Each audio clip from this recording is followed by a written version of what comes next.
Hello, everyone. I'm the Dreadpirate, and this is Josh's tile wall, which is confusing me. It's like diamond, and it's yeah. Hi, I'm Star Killer Josh. Thank you for introducing me, Dreadpirate Ed. Yeah. I'm totally just gonna start with what we just talked about. Just have that part. What are we talking about today? I've been bad. What do you mean? What? I haven't had a chance to watch Invincible yet, as I confessed to him recently, because I've been at work and I've been trying to binge it at work like I did The Boys. But every time I'm like, all right, I'm gonna do this. I'm gonna my job is security, and it's just staring at walls all day, all night. I'm like, I'm gonna watch Invincible. And then the internet just craps out at me, and I wasn't able to do it. But I have movies. That we could talk about. I've seen the new Mortal Kombat movie, Mortal Kombat 2021, and I had it right here. I've also seen The Outpost, which looks in reverse. It looks like supposed to yacht. Hold up a mirror next to the screen, because this is the worst I've ever done. Just read it. This is like my earliest videos where I was doing like I had bad audio. This is awful. It's The Outpost. No. Orlando Bloom's in it, and this guy with really beady eyes. And this is a dad movie, literally. This is my dad showing up and being all like, "I saw a good movie." He knows my dad. It's my dad, and my dad was born old. My dad hatched from an egg and was just an old guy. And then he came up to me the other day, and he was like, Eddie, I saw a good movie. It's called The Outpost, and it was really depressing, but it was a good movie. It's about the military, how fucked up things are, and I liked it. And it's in this sad spiral of him constantly watching the History Channel, and then watching like Ancient Aliens, and saying, well, the first part of Ancient Aliens is good because they tell you all this historical stuff you didn't know. And like, yes, Dad, yes. And then they start talking about how we're like Easter Island is all like secretly like modems and shit, or dragon eggs or whatever they believe this type of week, and it's spreading misinformation. It's just it's a thing. But this actually was good. This actually was good. I'll talk about it in a minute. And then I have a movie news thing. Maybe we should get that out of the way right off the bat. There's a Cruella DeVille movie that's out. It is. And it exists. And why? People reviewed it. Why is there a Cruella DeVille origin story? Why was that a thing the world needed?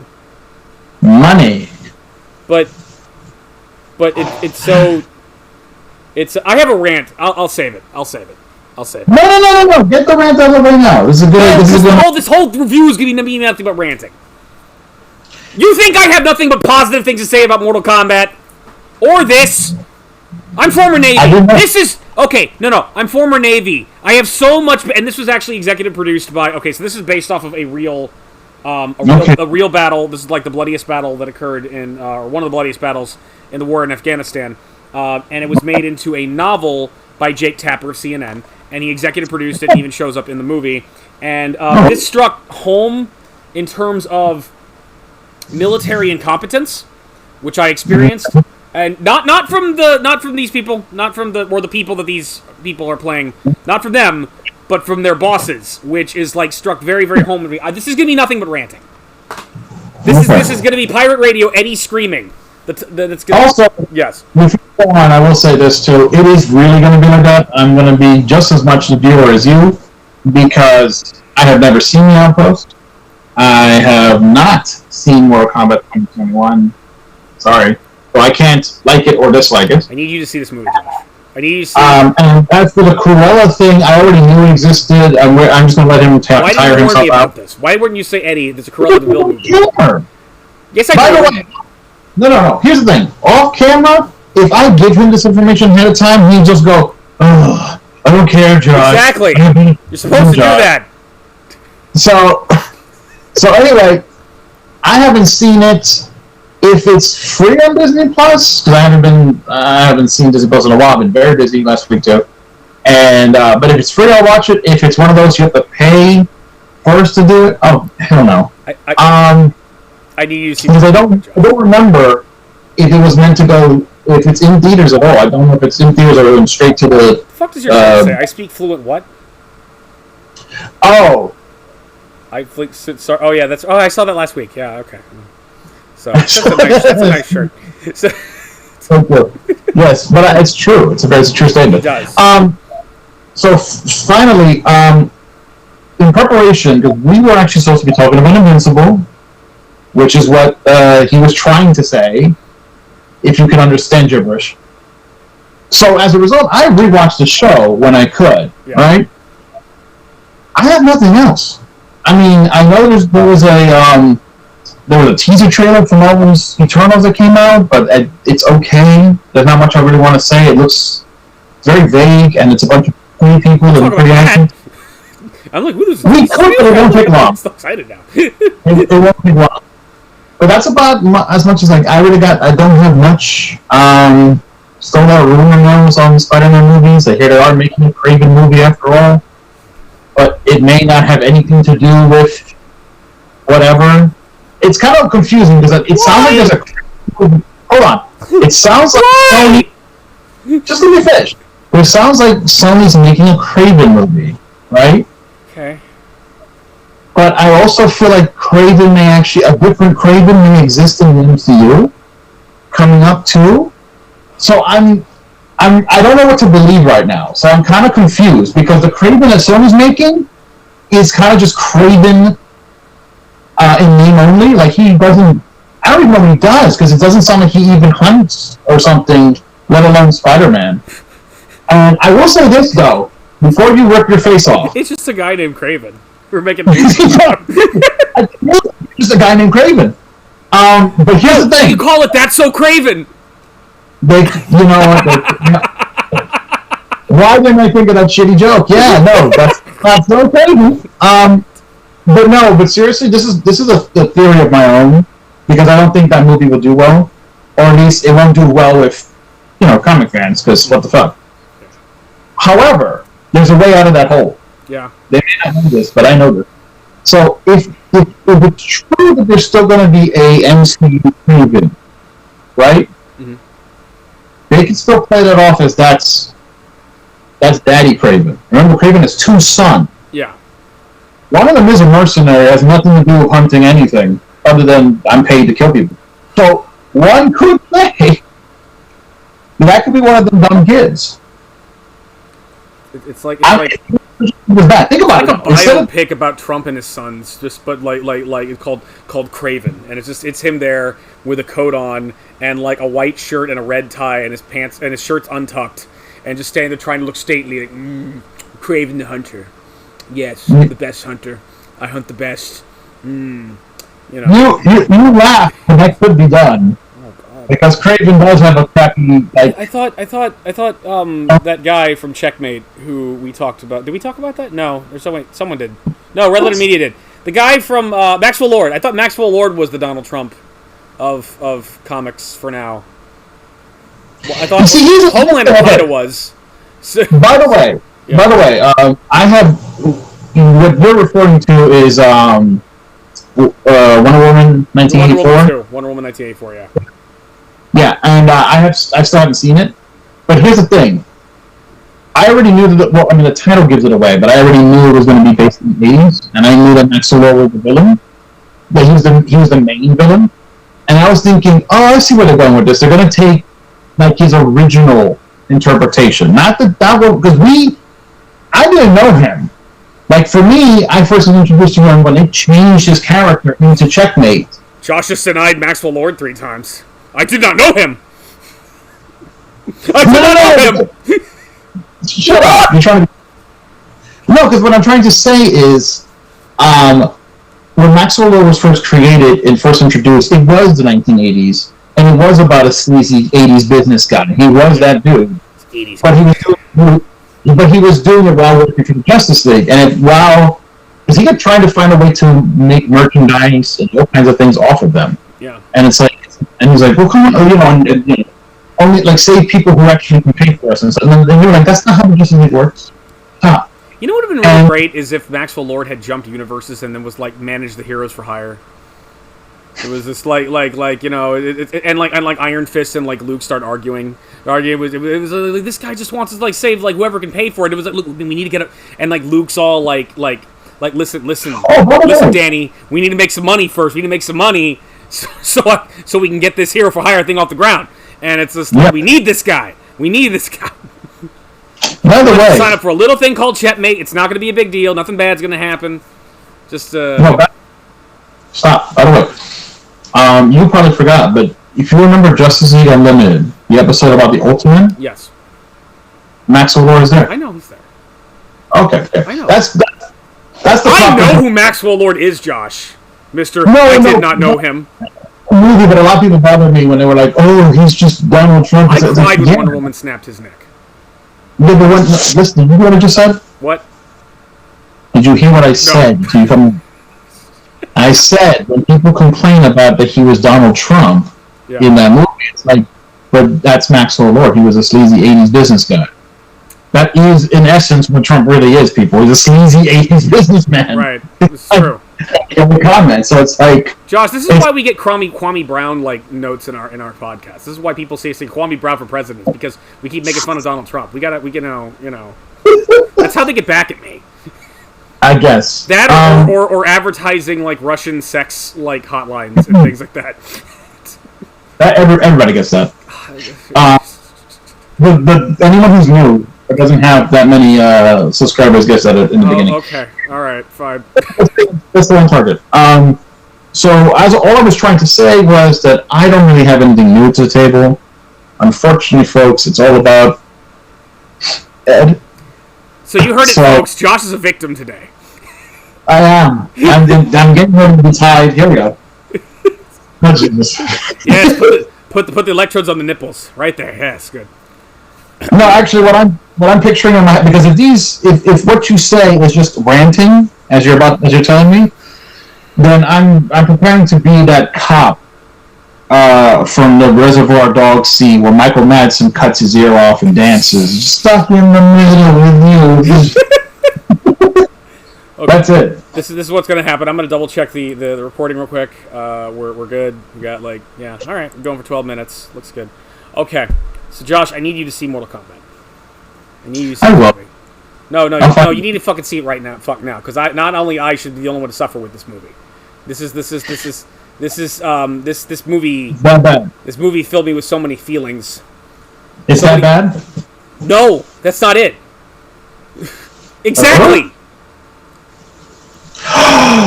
That's my review. Hold on, but it was. Well, hold on, but it wasn't good, was it? It's worse. It's Necron. Explain. Okay, for those who don't know, Necron is a character from I want to say Soul Calibur. What, 2? My audience knows who Necron is. Okay, explain the joke. Okay. Alright. Well, if you remember Necron... No, but he's forgettable. If you remember Necron... he was a character that's having fun for the game. No. Okay, what I'm trying to get at is that at one point, during one of our role-playing game sessions, for my game, we do this thing every year where we pick characters for each other, joke characters for each other. On April Fools. So one of these April Fools, I said, "Yo, you're going to be Necron," and I knew he knew who he was, but his response was, No, you're telling it wrong. Okay, so his actual we had 2 characters. We had like a team of 4 like side characters. Let's get to Necron. So I always pick something really obnoxious for him, and he's always like, "Oh, I hate you." And then so the first choice for me was Captain Jonathan Archer from Enterprise, and I went full Phalus. I went full Mortal Kombat, and I'm like, "Yeah, woo! Starting defense, woo! Mortal Kombat, woo! Jonathan Archer," because I've been watching a lot of SF Debris, and he kept on making fun of Jonathan Archer and calling him Emperor Nero, and I'm like, "Yes! yes, I'm ready. I'm ready to like just start a war with an entire alien civilization because they got my dog sick. Yes, I'm ready for aliens to come up with beg me to cure them from a genetic disease, and then have my doctor to convince me to get genocide and not help them. Yes, Archer, Jonathan Archer, starting defense, and I was so happy and so enthusiastic. And your next character is Necrid, and I was like, oh yeah, Necrid from Soul Calibur. Okay, well, you know, he's kind of, well, you know, he kind of, oh, I just completely deflated. I went from, like, woo, enthusiasm, I'm so happy to play this character I think's kind of dumb, to kind of, like, not knowing how to feel. And that's how I feel about Necrid, and that's how I feel about Mortal Kombat 2021. Exactly, because Necrid is this character where he's kind of cool, but also... Necrid makes no sense. It doesn't make any sense. He makes no sense. And as a result, it left Ed over here indifferent on how to feel about the character. And so now... I'm confused, which is how I feel anytime I think about Necrid. And that's why he hasn't popped up and he's had some good games. So... No, hold on. But that's what I'm using that now. Every time something confuses you, like you don't know how to feel, it's a Necrid. It is a Necrid. This movie is a Necrid, like we just said, yeah. Yeah, because okay, so Necrid is a Todd McFarlane creation, and Todd McFarlane's, oh man, I made a Soul Calibur character. And Todd McFarlane just drew a big monster, and then sculpted a big monster toy, and he's like, hey, Soul Calibur, look, Namco, look, I made a character, and they're like, cool, this will go well with the Xbox release of Soul Calibur 2, where Spawn's gonna be in it, you know, and it's like, yeah, and so they're all like, and so he's like, he looks like an alien orc thing, who has, like, a magic ball that can turn into, like, any weapon in the game, but he also just, like, Hulk punches people. I thought you said your audience knows who Necrid is. Shut up, Josh. And like, but his origin is he's like a human warrior who got the Soul Edge, and the Soul Edge turned him into that, but he speaks in, like, an alien gibberish language, and I'm like, but he doesn't make sense. He's cool, he's fun, he doesn't make sense, and that's why he hasn't shown up since Soul Calibur 2. And people who like Soul Calibur 2, like Necrid, they just don't like to talk about him anymore. Yeah, it's true. They don't. Let's talk about Zazamel. Let's talk about Ivy again, because boobies. Let's talk about Mortal Kombat 2021. Okay. So more accurately than Mortal Kombat 2021 is a Necrid it's like, I feel like we have to go back in time a little bit to the 90s, when Mortal Kombat was, don't start with me. You were there. He was there. We're old. We're there. He was in the 90s. I'm rolling my eyes for the fact that you need to just get into the movie and then bring up shit as it comes. I am. No, you're not. You're going to spend a good hour and a half talking about Mortal Kombat, how you felt playing the games. That's not what this is about. I think you should shave that beard of yours and like staple it to the top of your head. And I think that you'll solve your hair problem right there. That's what you really should fucking do. So, no, like the 90s, like, Mortal Kombat was so dope, and it was all over the place, and a movie came out by a man I've grown to hate, called Paul W.S. Anderson, because he ruined the Resident Evil movies for me. And, excuse me, no, he just made the Resident Evil movies, the live-action ones, and they suck dicks, and they're terrible, and they're all about his wife, and they're awful, and for that reason, I should hate him. And I kind of do, but two things keep me from hating him, which is the fact that Resident Evil Degeneration, Damnation, and Vendetta exist, which are in-universe to the games and are good. And also the fact that he made the first Mortal Kombat movie and Event Horizon, and I like both those movies. And it's like, I feel like the first Mortal Kombat movie is a decent video game adaptation. Came out around the same time as the Street Fighter movie with Jean-Claude Van Damme, and it was fun. And they both were fun. Meanwhile, I'm just going to invoke the spirit of John, your brother. And John's like, those movies are horrible. Those movies are horrible. And then I'm also invoked the spirit of the nostalgia critics, like, those movies are dumb. They're guilty pleasures. Fuck you, Doug. Those movies are those are good adaptations. Like the original Street Fighter movie is a decent adaptation of the games, done by one of the guys who worked on Die Hard. Without going into the key stuff, without going into the Hado and Akuma.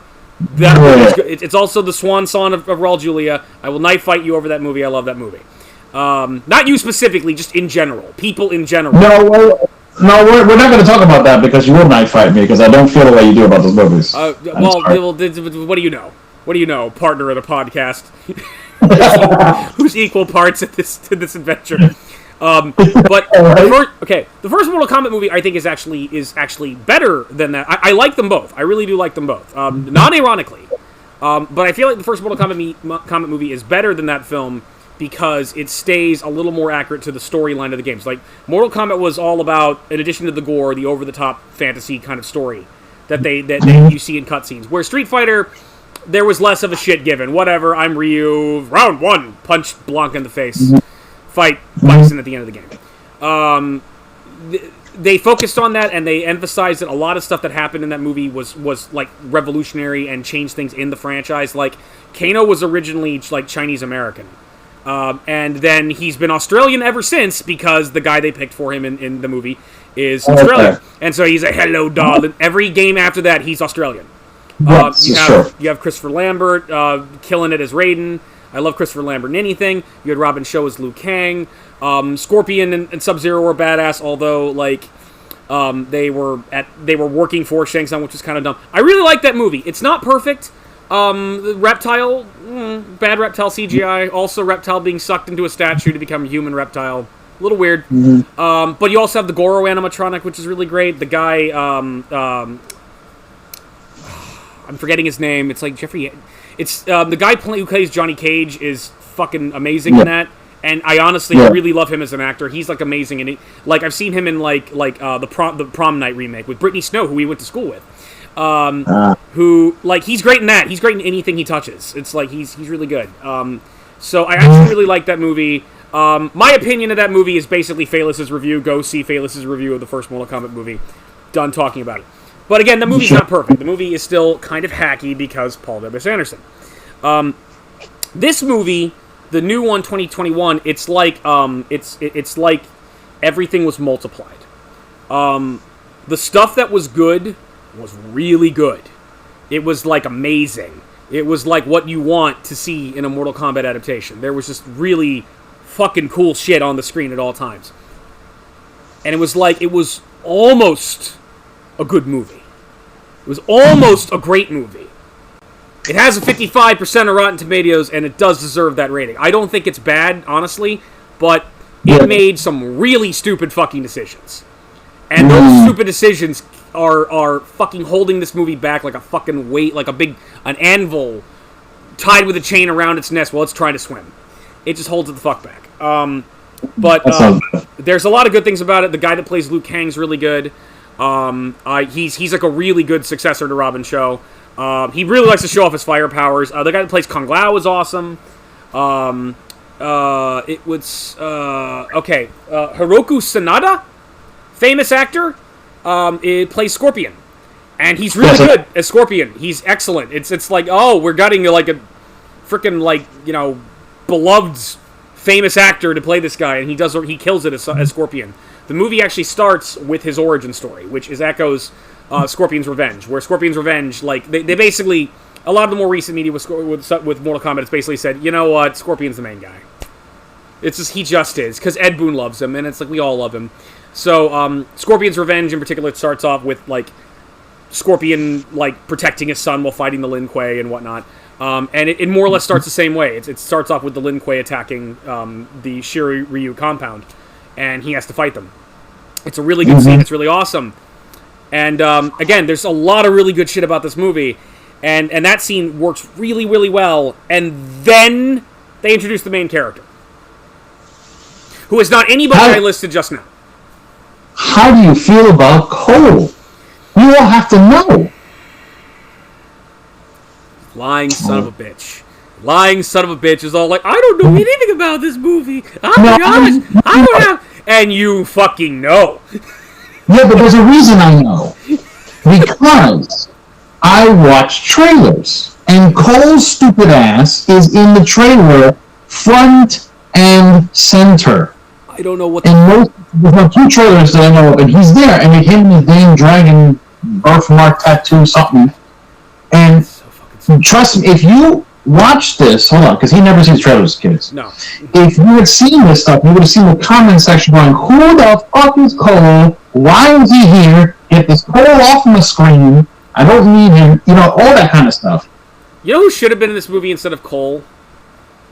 Zero from Mortal Kombat Conquest.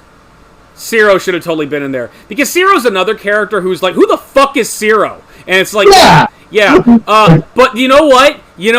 Zero's kind of awesome because he's Daniel Bernhardt from Future War, my favorite Mystery Science Theater 3000 episode. He's, who's punching dinosaurs and Robert Zadar is a cyborg in the face. And he's funny as Zero, and Zero's like written terribly poor, like bad, but he's doing a good job with it, and he's like he's really animated, and he does all his own stunts and fight scenes in that show. It's really good. Watch Mortal Kombat Conquest for it being good Mortal Kombat and bad. No, dude, Phalus renewed my interest in that show.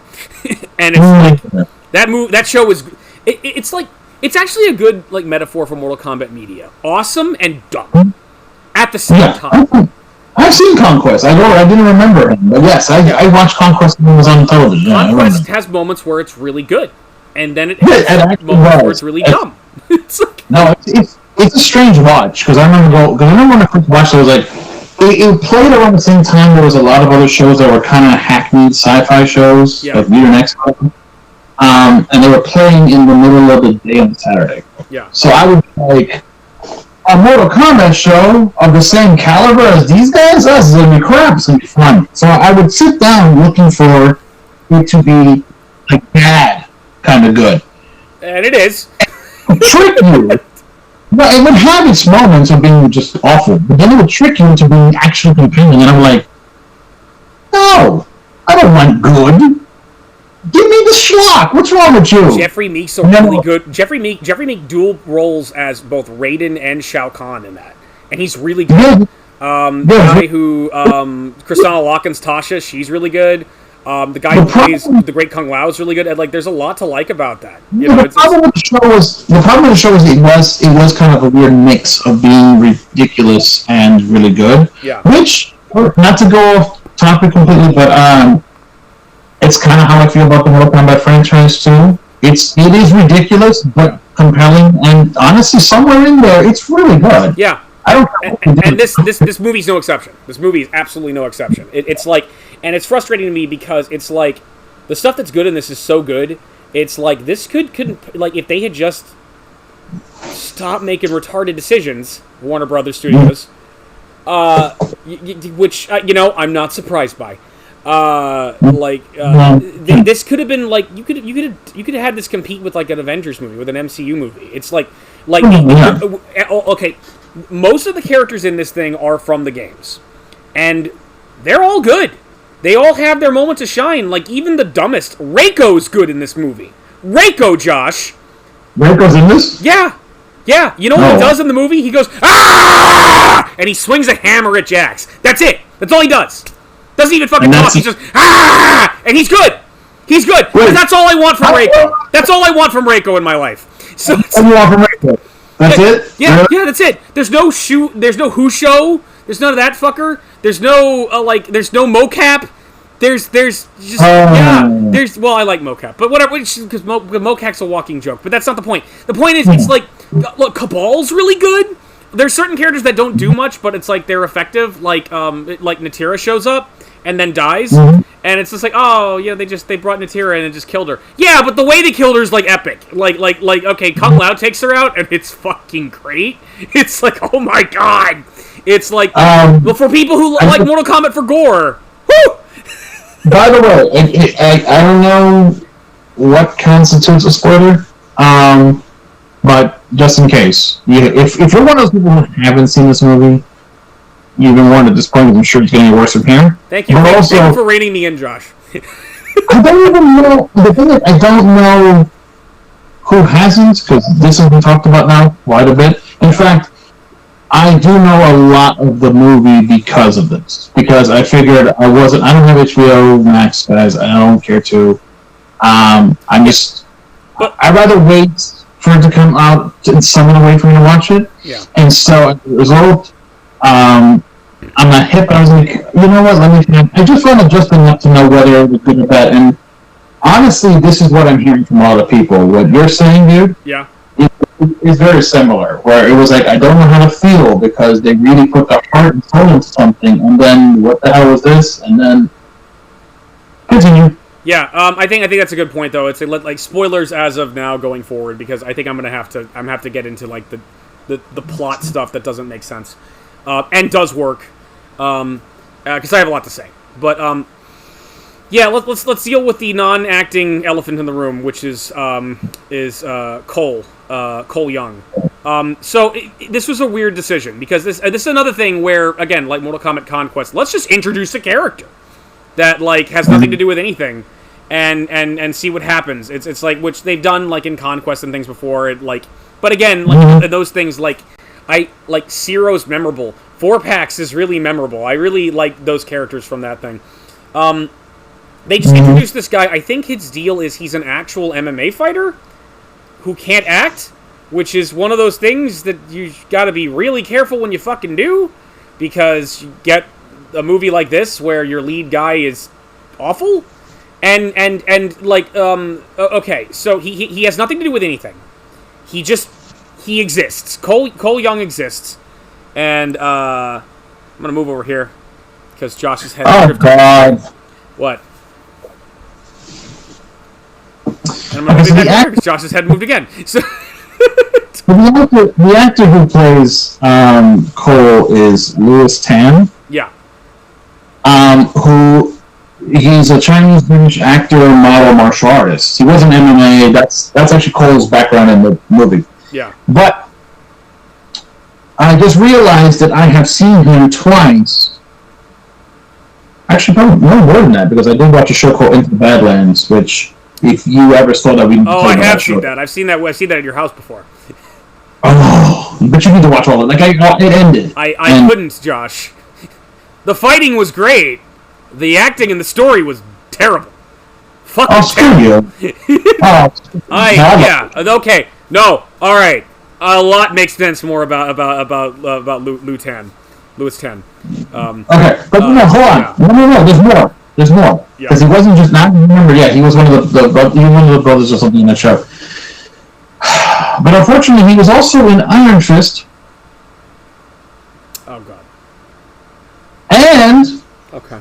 One more. Yeah. He was in another Marvel project. He was Shatterstar in Deadpool 2. Okay. So that means he was in one thing I liked. Yeah, but he was killed off like automatically just cuts. Okay. No. I've been trying to find nice things to say about this man. Thank you. I did like him as Shatter. But okay, you know what? That makes sense though, because it's like I liked Shatterstar in Deadpool 2, but I was frustrated by it because it's like, wouldn't it have been great if Shatterstar like could have, been Shatterstar and could have killed things with swords and been cool like he is in the comics, instead of just being a throwaway joke like he was in the thing. Like he was. Yeah. So but this guy hasn't been utilized well, honestly. What? Stop moving your head! You keep drifting this way. There, I have to move my head. Stop it! I don't see what you see. Like, I want to move my head. I know you don't see it, but I'm having to move my box around. Because can I shrink in my box? I don't know. No, I can't. Wait, no, I can. I can shrink my box. Josh, I'm a smaller head. I'm a smaller head now. Oh my God, I'm so tiny. Crazy. I'm your great kazoo. Hello, Dum Dum. All right. Okay. So okay, this is better. All right. Okay. All right. He's done like, okay, that's an interesting like series of roles though, because it's like I can tell this guy has talent. It's just he's not being utilized right. I felt like in this movie he was doing the best with what he was given, but they weren't really accentuating what he was capable of. I felt like he did the best he could with the role, but the role was poorly conceived. Oh my. Yeah. I really liked. He's really funny in Deadpool 2. I mean, it's that one joke, but it's a good joke. It's like, So, but like, yeah, the problem with him is we don't know who he is. We don't care.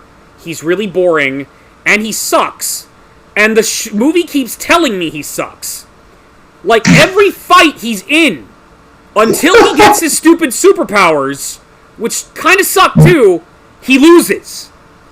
Like, okay. The scene after Scorpion's origin, we see him in present day, and he's an MMA guy, and he's fighting a dude, and he does okay, and then gets his ass kicked. And then later, there's a fight with Reptile and Sonya and Kano, and he doesn't do anything. He becomes a support role. He gives them weapons so they can fight Reptile. Then he trains to unlock his powers, and gets his ass kicked by everyone. And then finally, he fights Goro, and he does okay. The fight with Goro was like the fight with the dwarves and Smaug in The Hobbit 2, where they were just running the fuck away and trying, like, big dragon! It was basically like, I mean, he was more dignified than he was like, and he was like dodging, but it was mostly, I'm Goro, bitch, and Goro was smashing shit and being awesome. And then he finally gets his power and he finally wins one. And again, spoilers, again, he kills Goro, which is stupid. Because Liu Kang didn't do it. Johnny Cage, who isn't even in the movie, didn't do it. Scorpion didn't do it. No one we like, or who should beat Goro, beats him. No, this loser does. He also has a family and a daughter, and I don't care. And it's just like, but he has a family and a daughter you're supposed to care about. No, that's not how this works, Hollywood. You have to endear me. You know who's fucking likable in this movie? You know who I could not get enough of? You know who I've never liked more in any Mortal Kombat thing ever in this? Fucking Kano. Kano is this movie. Kano is so beautiful. I forgot the guy's name. He's so good. He's loving it. And he's just, it's great because it's the first time ever I've seen, like, where the Mortal Kombat fighters, like the champions of Earthrealm, have to work with Kano. I've never seen that before. They've never done that before. He's always, like, a villain. He's always at odds with them and being a dickhead. And he's still a villain, and he's still a dickhead, but they have no choice but to work with him, and they can't stand him, and he can't stand them, and he keeps fucking with them. He keeps fucking with them, and he's like irreverent. When do I get my superpower? When do I get that? Yeah, I got this. And he's like, he's such a dickhead. He's so good. He's great. And the thing is, all the other characters are great. Liu Kang and Kung Lao. There's this wonderful scene where they're all eating dinner at the not the Wushu Academy, but Raiden's temple. It's just Raiden's temple. And they're sitting down, and like Jax shows up, and Jax has these dinky little robot arms. I'll get into that in a minute. And he's making fun of the robot arms, and then so Kung Lao like is a bit of more of a dickhead than Liu Kang in a good way. In a good way, he's a bit of a dickhead, but he's our dickhead. And it's like, yeah, Kung Lao. Fuck yeah. He's like that in me too. Yeah. I got mad Shaolin Monk vibes from them, dude. It was like, oh man, this is just like playing Shaolin Monks for the first time. It was like, it's just like they were so brothers. It was so great. And like he starts kind of fucking with Kano and like oh, so how about you? You like he's like making fun of Cole for not revealing his powers yet because Cole sucks. Again, the movie keeps telling me he sucks. And it's like, stop doing that movie. Stop telling me your main character sucks. You're not supposed to do that. You're not supposed to do that. Stop! You know what would have been cool? What's that? I said, what would have been cool is, look, Cole really there to be the audience surrogate. Yes. The way to do this effectively would be what Guillermo del Toro did in Hellboy with Agent Morgan. No, wait, let me do this. I know what you're saying, but the perfect audience surrogate existed already in Mortal Kombat. His name is Johnny. Yeah, no, dude, this movie would have been perfect. This movie would have been 10 out of fucking 10 if they just put Johnny Cage in it. But oh no, I looked at it. Oh, we didn't want Johnny Cage in the movie because he's too large a personality. Yeah, and a larger personality would have given you a higher rating than 55%.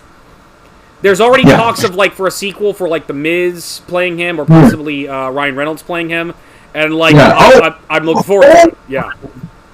Okay, Ryan would be cool, but actually The Miz would be... That's what I said!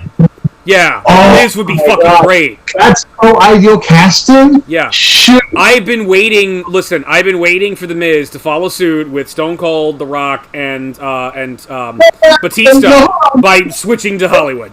Well, technically, Miz unfortunately John Cena too. The Miz has unfortunately done some films for WWE Studios that just weren't very good. WWE Studios movies don't count. I want you to, you need to go the Rock Batista path. It's like, I don't want to knock WWE Studio films. I'm just saying, I want the Miz to be Batista, like frickin' Dracula popular. I want that.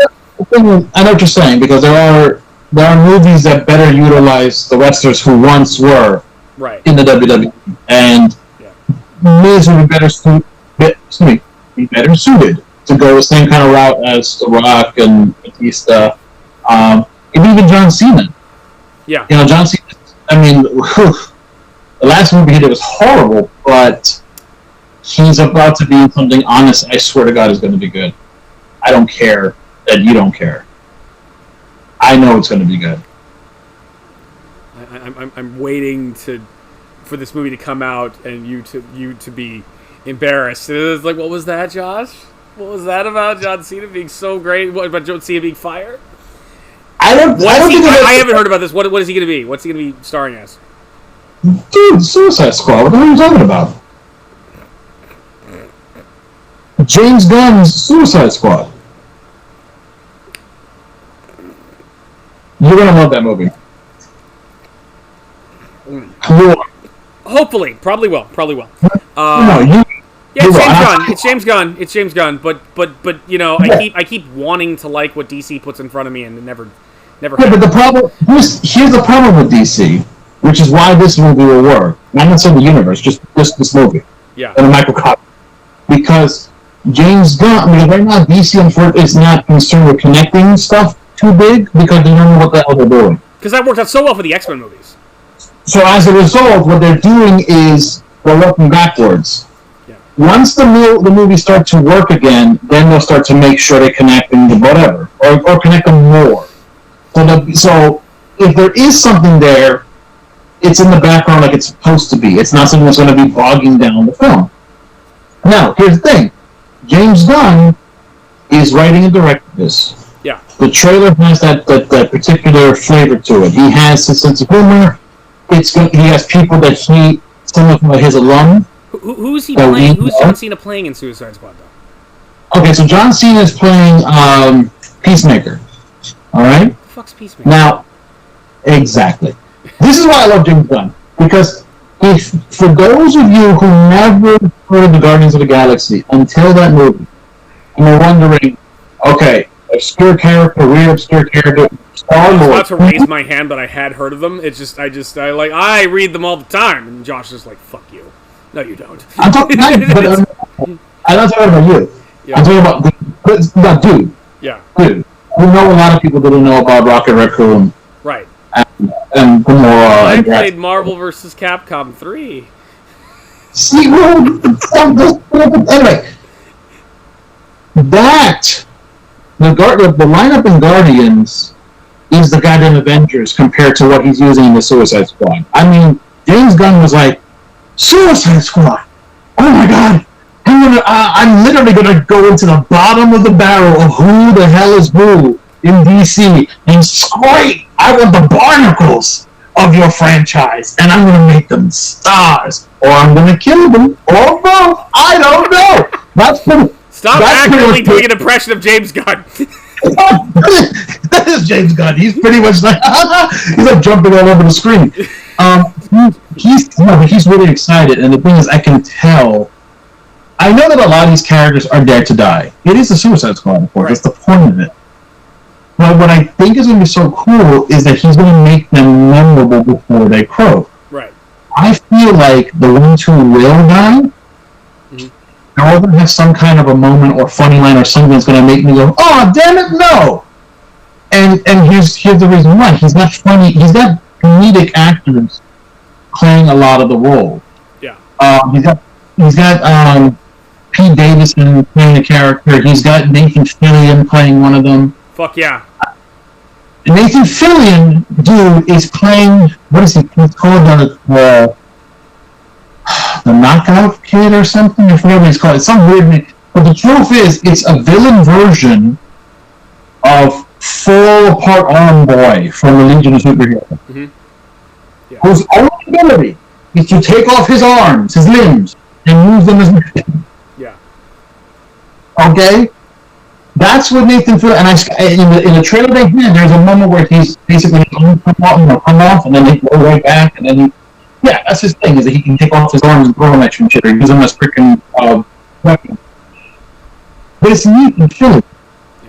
And the minute I saw him in this costume, if you look it up, he looks like Captain Hammer and a black man. You know, Josh, I'm offended. I'm offended that you're all like, oh, Eddie, you're gonna love this movie. When I have a strong record of not loving DC movies, and then no, you know what? I still don't trust you because Josh sells things. Josh could sell fire in hell. Josh could sell an ice maker to Eskimos. He does this. He upsells things to me. He knows. That's why he's laughing. He does this. Okay. You know what? Forget it. Yeah. Forget it. It's trash. It's going to be trash. How's that? Okay. Liar. Fucking liar. Okay. I hope it's good. I hope it's good. I hope it's good. I have a good feeling about it. It's the same feeling I have with Black Panther. I had my gut. I knew Black Panther was going to be a very good film that was going to take the world by storm, and it would. And the pop culture will never be. Pop culture will never be the same again. Yeah. And I was right. Yeah. So it's that kind of feeling where I'm like, this is a movie no one is going to have hope for. No one gives two shits about this Suicide Squad movie. They're burned. They're pretty much, I'm done with you, DC. I'll never dance again. Guilty feet who don't have no rhythm. And all of a sudden, that's why I quoted that. And then what's going to happen though is that this movie, the metaphor I have for this movie is James Gunn in a trench coat holding a boombox outside our windows. Saying, come on, get on the back of my lawnmower and let's go. Wearing your I Speak Fluent and Sarcasm t-shirt. Yes. So that's what I feel like. I think it's going to sweep people off their feet for people who, one, don't know the comics well enough, two, were really disenfranchised with the last film and going, hey, this is what I wanted from the last film. Right. It's also gonna be celebrated by fans of the comic franchise because in particular, where the last film was trying to copy the style of like the New 52 Suicide Squad. Yeah. With a bad approach anyway.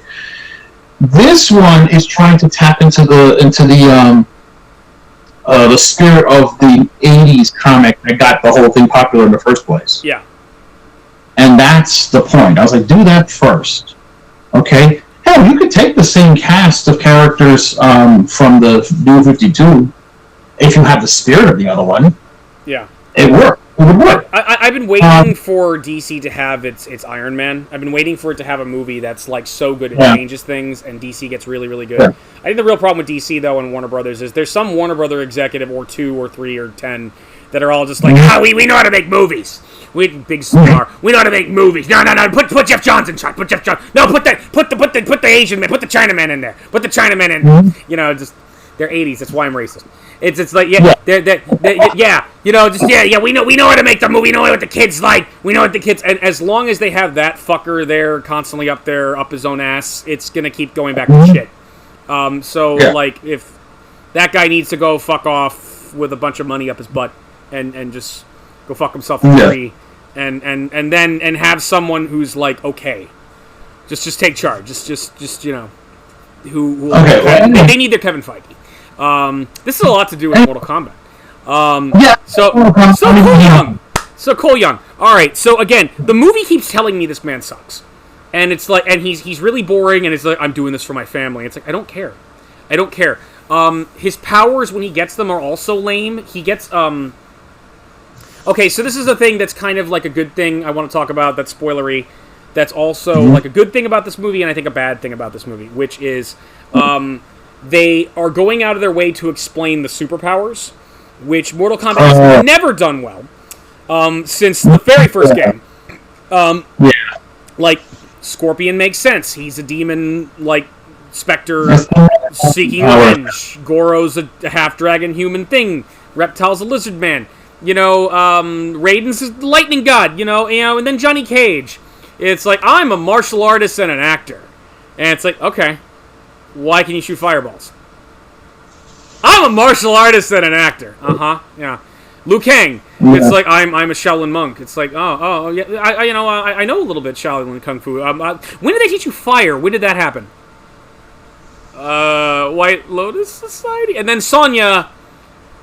I have never heard anyone explain what the fuck that purple bullshit is that shoots out of her fucking hands. No one has ever accurately... It's like they always could have. They just didn't. It's like... I think it's supposed to be technology. It's special forces like sci-fi shit. But no, they never say it. They never fucking say it. She just does it. And I'm like...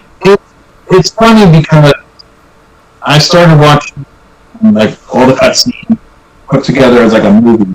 Yeah. For Mortal Kombat, the later games, like 10 and 11 and stuff. Yeah. And in those versions, they don't really, at least in the story itself, right? They don't know, or they show Luke, what's his name, Johnny Cage and Sonya as not having those abilities. Yeah. Whatever. And then they make it part of a story thing. That at some point that the abilities come from like some sort of elder god blessing, or it's a cheat thing. I really don't like Johnny Cage's explanation. Johnny Cage's explanation is that he's a descendant of a shadow priest, which are those priest guys that hang out with Shao Kahn. And so it's like my problem with that is okay, I do need some kind of explanation for the fireballs. I don't really need an explanation for the shadow kick or the shadow uppercut. To me, that from game one, that's always been, I'm so good at kung fu, there's an after image when I kick. I didn't need an explanation for that. That's not a power to me, that's just, I kick good. That's all that is. No, so saying, in the later games, you remember they restarted stuff. In the later games, the shadow kick's still there, it's just like an effect, if you will, it's just a kick. Right. That's how they write that off. When we're talking about like the green energy stuff, yeah, that happens later in the franchise. In fact, it's something that's unlocked in the story mode because he's fighting Shinnok at the Well of Soul, and the soul energy comes to him, and which is green, and he has it and allows him to beat Shinnok. Yeah, because in that game he's actually the dude that wins the game. Yeah, and so. They have that, and then Sonya gets some sort of blessing from someone later that's what allows her to do it. It's in the story mode. Right. Finally gave some BS excuse. Yeah. 20 years later. Games, there was nothing. 30 years later. When did it come out? When we were 8 years old? Yeah. No, and in the first game, they never explained it. And just like they never explained the Hadouken or Sonic Boom or anything like that. And it was just no. When we don't you give me this series Bible bullshit. No, I'm talking about us American kids who get this Japanese fighting game who we don't know what's going on. Why it's just a fighting tournament and they can shoot fireballs. We didn't get shit. That may be in the series Bible. We never got it. Okay, as Westerners, kids, it's true. As boys from Florida. Or New York, wherever the fuck you come from.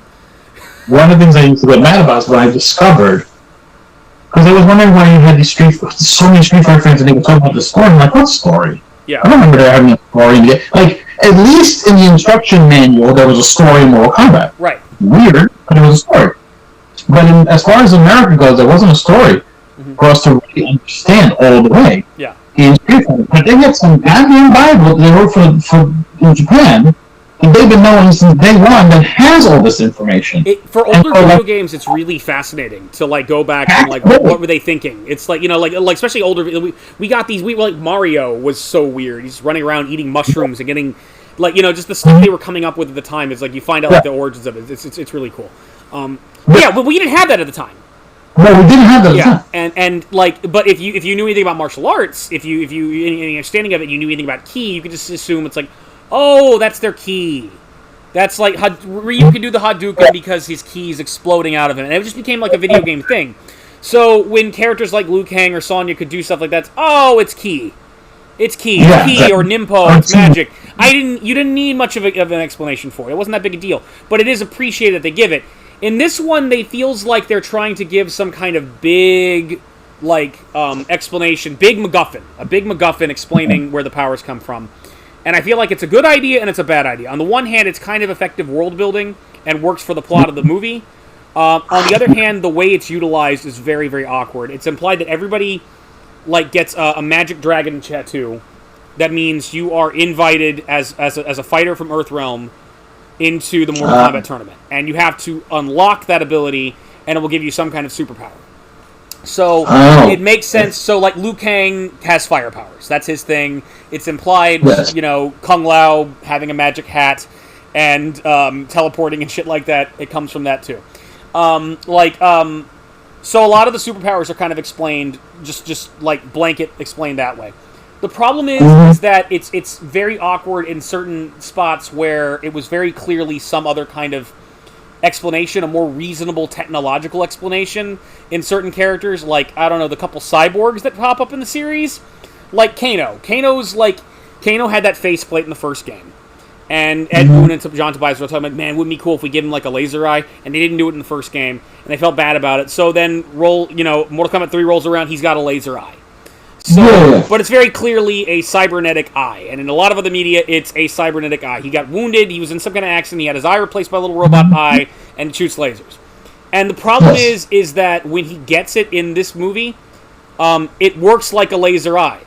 And even, like, Sonya, like, throws water in his face at one point, and it seems to spark, like it's a fucking cybernetic implant. And it's just like, why didn't you just give him a laser eye? No, because we had to give him a stupid tattoo, and to explain that, it works exactly like a cybernetic laser eye, but, like, it's like... It's not a cybernetic laser eye? No, it's not. It's just he's Cyclops in one eye, and can control it. That's it. Yeah. So it's like, it's really awkward. The other places where it's awkward is Jax. Because, so Jax rescues Cole early in the movie, and has a really good fight with Sub-Zero. And it's a really good scene. It's really good. I like the guy playing Jax is good. The guy playing Sub-Zero is great. No complaints. Fight's really awesome. And then they rip his arms off. Like Sub-Zero rips his arms off.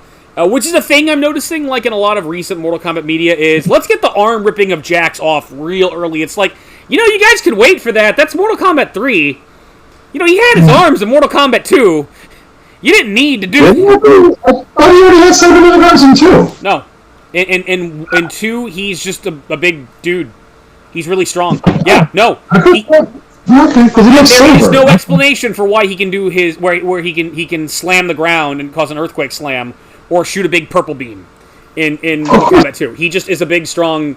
He's a special forces guy with Sonya, and he's really strong, but he can do an earthquake slam and shoot a purple laser beam. And then in Mortal Kombat 3, he gets the cybernetic limbs. And it's kept vague as to whether or not he was, like, grievously wounded or he deliberately had his arms replaced with mechanical arms. In some continuities, he just puts... They're not really... they're not replacement limbs. They're just, like, biotics that he slaps on top of his regular arms. It's kept. And in different media, it's different. Like, in Scorpion's Revenge, he shows up on the island in the first tournament and tries to, like, tries to pick a fight with everybody there. And they send Goro after him, and Goro rips his arms off. And they're setting up that he gets cybernetic limbs later. So in this one, Sub-Zero breaks his limbs, and he's, they set it up. And then they find him, he's there at Raiden's temple.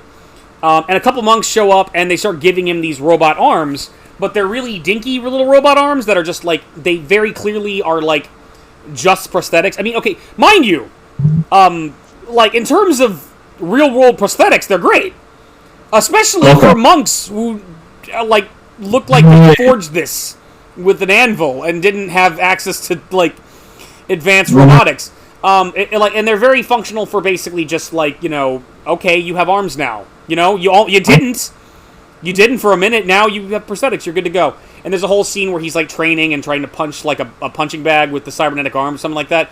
And it's like, but they're, like, very clearly, they look like they're gonna break any minute. It's like, no, just get a gun, bro. Just go get a gun. You don't, just use a gun with those cybernetic limbs. But then later they get attacked, and, like, Sonya has, like, a rock thrown on top of her, and he, like, tries to lift it off her, and that activates his tattoo, and they turn into these really bitchin' awesome cybernetic arms. And I'm like, okay, we're going with the world building. But again, why couldn't you have had just some guy show up and give him really good cybernetic arms in the first place? It's like, why couldn't you do that? Why couldn't you just have, like maybe there's a special forces team working with the Shaolin monks. And it's like, don't worry, Jax, we got you. I got something just for you. And they give him the robot arms. No, we had to have this thing with the tattoo. So, like, the tattoos can kind of just do whatever the plot needs at any given time. Of course. Superpowers. Yeah. So, like in the case of Cole's is okay. It's like makes him slightly interesting, but not enough. It's like what it is his daughter gave him a stupid bracelet, and so the tattoo causes his bracelet to turn into some kind of golden weave armor. So it's like, ha! My power is armor. Yeah. And when he gets hit, it lights up and like gets hot or something like that. Like it absorbs kinetic. I don't know. It's never explained. It just gets hot when Goro punches him. And then he like does like a fire uppercut with it. And it also gives him bladed tonfas. And it's like, okay. Okay. That's okay, I guess. It's like if I got that out of nowhere. If I woke up tomorrow and my friendship bracelet my daughter gave me suddenly gave me a bitchin' suit of armor, I'd be parading that around here and like look what I got. Look at my magic Mortal Kombat tattoo arm. Look at the tonfas I got, Josh. Look at the tonfas. It's like, ah! It's like Dan, but it's still just kind of lame. It's just kind of lame, and it's like, why is this here? It kind of sucks, and it doesn't need to be there. And it's just like it's like you said, like the Miz. If Johnny Cage is the perfect character to do this with. They've done this with him before. Have him be the audience viewpoint character. Have him be the guy that is experiencing this for the first time. And is in total... Scorpion's Revenge and the first Mortal Kombat movie are perfect. Scorpion's Revenge, he's walking around thinking these are special effects. Hey, really good costume, man. Hey, where's the catering table? He's so good at it. And then he learns that no, this is real, this is serious. Your life is on the line. The world is on the line. And he learns to care and to grow beyond this arrogant jackass who just cares about nothing but himself. Johnny Cage is such a good character because he's an asshole who grows, and you watch him grow. And go ahead, and yeah. Yeah, no, I agree. Yeah. That's exactly what I said. But I also had a thought while you were talking that I'm not condoning the tattoo thing. Yeah. I'm just Josh saying is not condoning the tattoo, folks. Just official. I don't know. I think it's kind of dumb, but at the same time, like, if they explain a little better in terms of this is who you know who's going to be selected, like from birth or whatever, that there's a particular group of people they do. They don't. They're not clear where it comes from. I think it is a blessing from the Elder Gods, sort of, kind of. I think. Oh, there you go, Elder Gods. Something I don't know. Something. It's still BS, but you can't take all the BS out of Mortal Kombat. It's Mortal Kombat. Right. Exactly. We like some of that stuff. So anyway, the thing is, you could have given the tattoo to Johnny. Yeah. That's all I'm saying. Right. And this is because it also explains who is supposed to be selected, even if they don't know. Because Johnny, what I always find interesting is that it's kind of like, who is he? Why is he here? Like, he's a movie star, sure, but what is his connection to any of stuff? The Shaolin Temple, that group or whatever, they know this. Yeah. They know the history of Mortal Kombat, and they've always had champions coming to fight for Necron. In the case of the Special Forces, they kind of get caught into this mix. Right. Because they're chasing Kano. Like, what's her name? It usually was Sonya chasing Kano. Right. And Jack trying to save her ass, and then he getting caught or whatever. But Kano, it turns out, is being part of the Black Dragon organization, isn't just some criminal group. Also has ties to Outer World. They know about it. They've known about this shit for a while. Like a lot of seedy groups, community clans know about. Yeah. The Lin Kuei know, the Shirinu know, yeah. So that's the different parts of the world that have that connection. Johnny belongs to none of them at the beginning of it all. Right. Later down the line, after this nonsense, he ends up joining Special Forces or whatever. But in the beginning, he's a cocky, arrogant ass who's full of himself, and he's a good fighter. He's a hammy actor. Yeah. And you can have many jokes about Hollywood that way. I mean, Hollywood likes doing those jokes. Come on. Yeah. And all that kind of stuff. And it's perfect. Again, The Miz is perfect for that. Yeah. Because The Miz is a physically talented athlete, but he also has a lot of charisma. Yeah. And has play that kind of cocky asshole, I think, most of his wrestling career, and he does it so well. Yeah. He's a great heel, but what is cool, like you mentioned, is that Johnny goes from being someone you really, really want to punch. Right. Like, constantly. Yeah. To becoming a really honorable guy. Mm-hmm.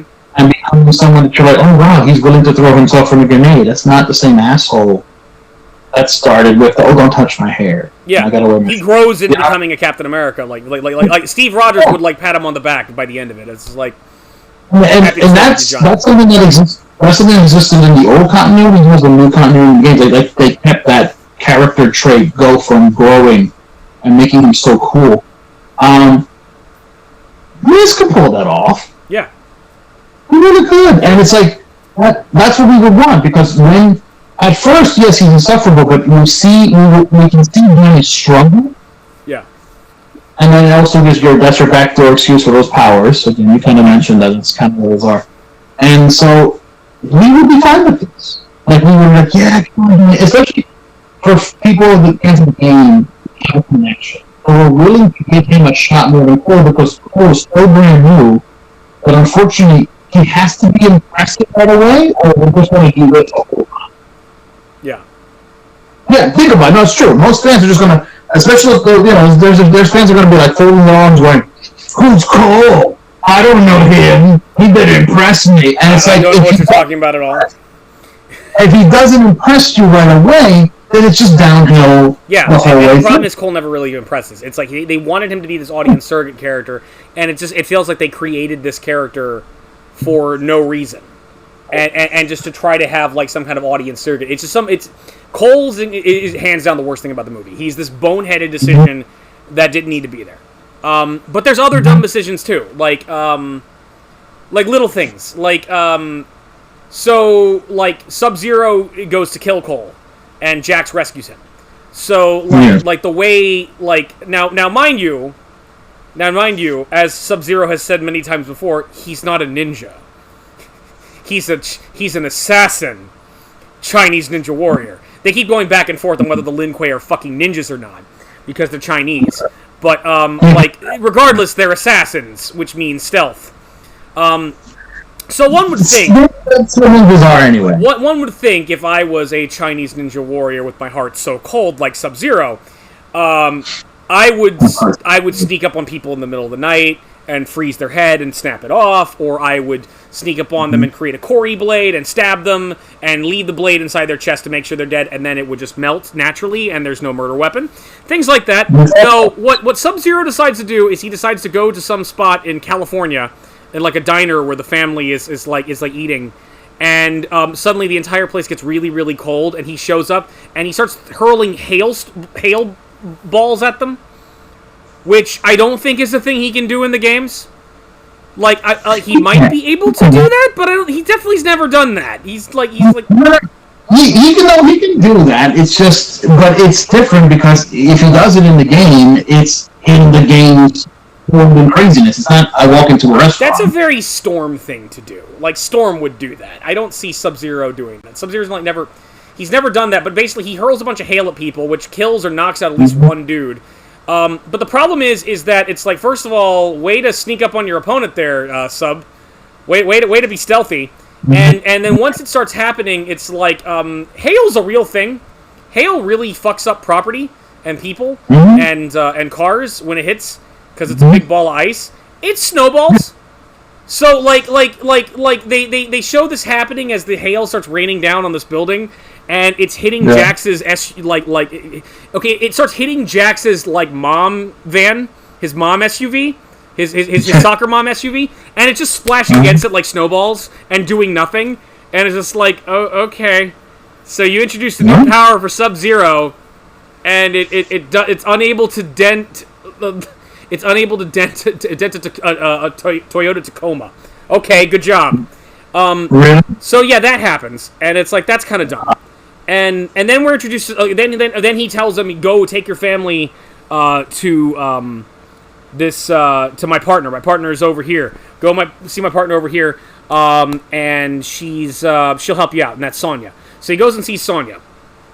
So Sonya has a giant room eightfold conspiracy wall of Mortal Kombat, where she's apparently, she explains, okay, me and Jax, we're chasing this suspect in like someplace in like you know, the Middle East or Burma or somewhere in Asia, and he started throwing fireballs at us. He had superpowers. We didn't know what the deal was. We had to neutralize the guy. We killed him, and then this tattoo wound up on Jax, and so. Like, you know, and we're not, and we started investigating further, and we found all this stuff, this ancient culture, and all these rumors about people with these marks and things that have superpowers, and it leads to this tournament called Mortal Kombat and stuff like that. So basically, Sonya, our introduction to Sonya, and I really like the girl that plays Sonya. I think she does a really good job overall. She looks the part, she plays the part well. I think she could have used something a little bit more challenging, but she sells it. She's like, she can fight, she can shoot. She's one of the more passionate characters about saving the world here. She has kind of her own little arc where it's like she feels like she isn't chosen, and it's like, bitch, who cares? You got like guns. You don't need a fucking tattoo to save the world. The Powerpuff Girls taught me that. You don't, what the fuck? You didn't need this. You had a gun in the first movie. You didn't need any of this bullshit. So it's like, you know, I really like her though. I think she's really good. But like when we first introduced her, she is exposition dump lady. And again, just filmmaking fuck up. It's just like, it doesn't need to be there. It holds the movie back. On top of that, she is like believes this. She's like, oh, this is happening, man. There's this tournament called Mortal Kombat. It's got demons and dragons and shit, and dudes with superpowers and ice powers and shit, and it's happening. It's for the fate of the world, and I'm Special Forces, and I know about it. And I'm like, okay, all right, wait. Jax and her should be some of the most skeptical motherfuckers about this whole thing. They should be. I think a better way to handle this role would have been, all right, listen, this guy had powers, Jax killed him, he got the tattoo, we've been investigating this stuff, I found a bunch of, I've been looking into this, there's rumors about some kind of ancient tournament and other dimensions and stuff like that. I don't know what it leads up to, but something weird's going on, and we want you to stay here with me for a little while until we get to the bottom of it. I would have liked her if she was a little bit more reserved. Like, her and Jax were like, look, I don't 100% know what's going on. It's really weird to me. I'm like maybe even throwing out the A word, aliens, or something like that. You know, like there's something weird going on here. I can't quite put my finger on it, but like she should be not completely closed-minded like the original actress who played Sonya in the first movie was, but like more reserved and cautious about it. So that's a mistake there. Other things too. So like Melina fights her later on in the movie, and Melina like gets her and stabs her in the shoulder. And it's like, and then looks down at her. It's like, wait a minute, you don't have a tattoo. You're not chosen, so your death means nothing. And she teleports away. And I'm like, bitch, okay. First of all, you're a fucking assassin. You're a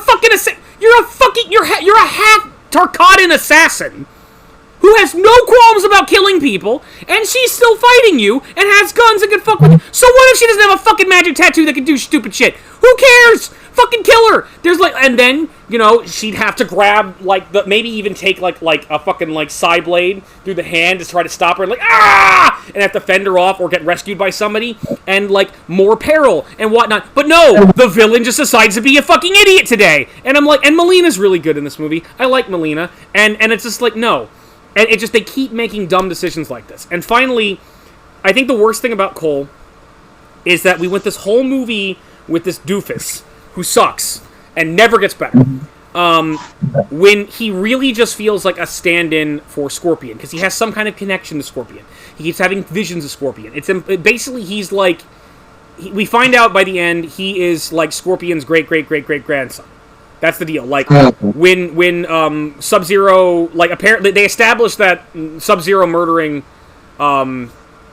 his family happened, like, at least 500 years ago. Like, a long fucking time ago. And Sub-Zero, like, the mark, the tattoo has kept Sub-Zero alive this entire time. Or magic has done so. But basically he kills him, he kills his wife, he kills his son, but they also had a little baby girl. And then right after Sub-Zero, after Scorpion dies and bursts into flames randomly to hint at, Netherrealm, Raiden shows up. And Raiden takes the baby and rescues the baby. Yes. And the baby wind up getting the mark somehow. That's not really, I guess it just passed to, that's not really explained. But basically, so the mark's been passed from generation to generation, so now Cole has it. So he's got some connection to Scorpion, but It feels like this guy's here just so we didn't have to pay Hiroki Sanada extra money to be in the movie longer, and have more Scorpion. So the movie is sandwiched by Scorpion. You have the beginning scene with Scorpion, which is really good. You have an ending scene with Scorpion that's really good, and no Scorpion in the middle, and that's bullshit. And it's like, I feel like if we didn't have this doofus here, we could have just had Scorpion, and that would have been really good. I don't want to bash this movie 100%, though. Again, what works about it works really, really well. Kano is amazing. Every single character that's from the games that actually is in the games is excellent. They are just a joy. They're badass. They're a joy to watch. Another character that's really fun is Cabal. Cabal's in this, and Cabal's got this cool, crazy cybernetic outfit. And he's like he has like a little rivalry with Liu Kang, and he's got a connection. He's the guy that actually convinces Kano to join the bad guys. It's like he's really, really good. There's a lot to like here. It's just this movie could have been perfect and great if they just made a few better decisions. But again, I want to get back to this scene because it's really, really good. They're eating dinner, and Kano's being an asshole, and he's making fun of Jax's robot arms, and he's making fun of Cole for sucking, and then Kung Lao starts fucking with him. Kung Lao, well, how's your training going on? Oh, that's right, I kicked your ass a bunch of times today. That's right. And it's just this great scene of just Kung Lao and Liu Kang bad copying, good copying Kano. Like, Kung Lao is just, like keeps pushing and pushing. Yeah, like, oh, you're a badass, you suck. It's like, well, I kicked your ass today. You think you're going to be able to do anything like that? Like, you're supposedly this a legendary mercenary. It's like, and he's like, you just don't talk that shit about me. I've done things in other countries you haven't even fucking dreamed of. You motherfucker, fuck you. Now give me my fucking egg roll. And Liu Kang's like, this man is trying to help you. This man has saved your life. You should listen to him. They're so good. Their acting is great. And it's just, it's excellent. It's like moments like that really are a joy to see. Everything. Reptile has like one scene, but he's a big lizard monster and he's fun. Goro, when he's chasing Cole around, is like, okay, it sucks that Cole kills him, but Goro's badass. It's like, Raiden is also played by another famous actor who's really, really good. Although, I'm spacing on his name as well. But Raiden's hilarious because Raiden is kind of badass and they definitely, like, special effects wise, they did a good job with Raiden. What I love about Raiden is that he's just as worthless in this as he is in other Mortal Kombat continuity. I cannot get involved personally. I cannot interfere. Or to quote Phalus, God of Useless. Hello, my name is Raiden, God of Thunder. Why am I even alive? It's like because at a certain point he's like, I can't interfere. I can't bring Kung Lao back. Like I can't help Kung Lao out because I can't interfere. But then he immediately interferes. I swear to God, Raiden is the fucking Uatu the Watcher of the Mortal Kombat universe. I have taken a second vow to never interfere, but I'll totally interfere this one time, totally. And not again. Until next week. He doesn't Dr. Octopus took my soda! I have taken a sacred vow never to interfere, but Dr. Octopus, you will give Spider-Man soda back.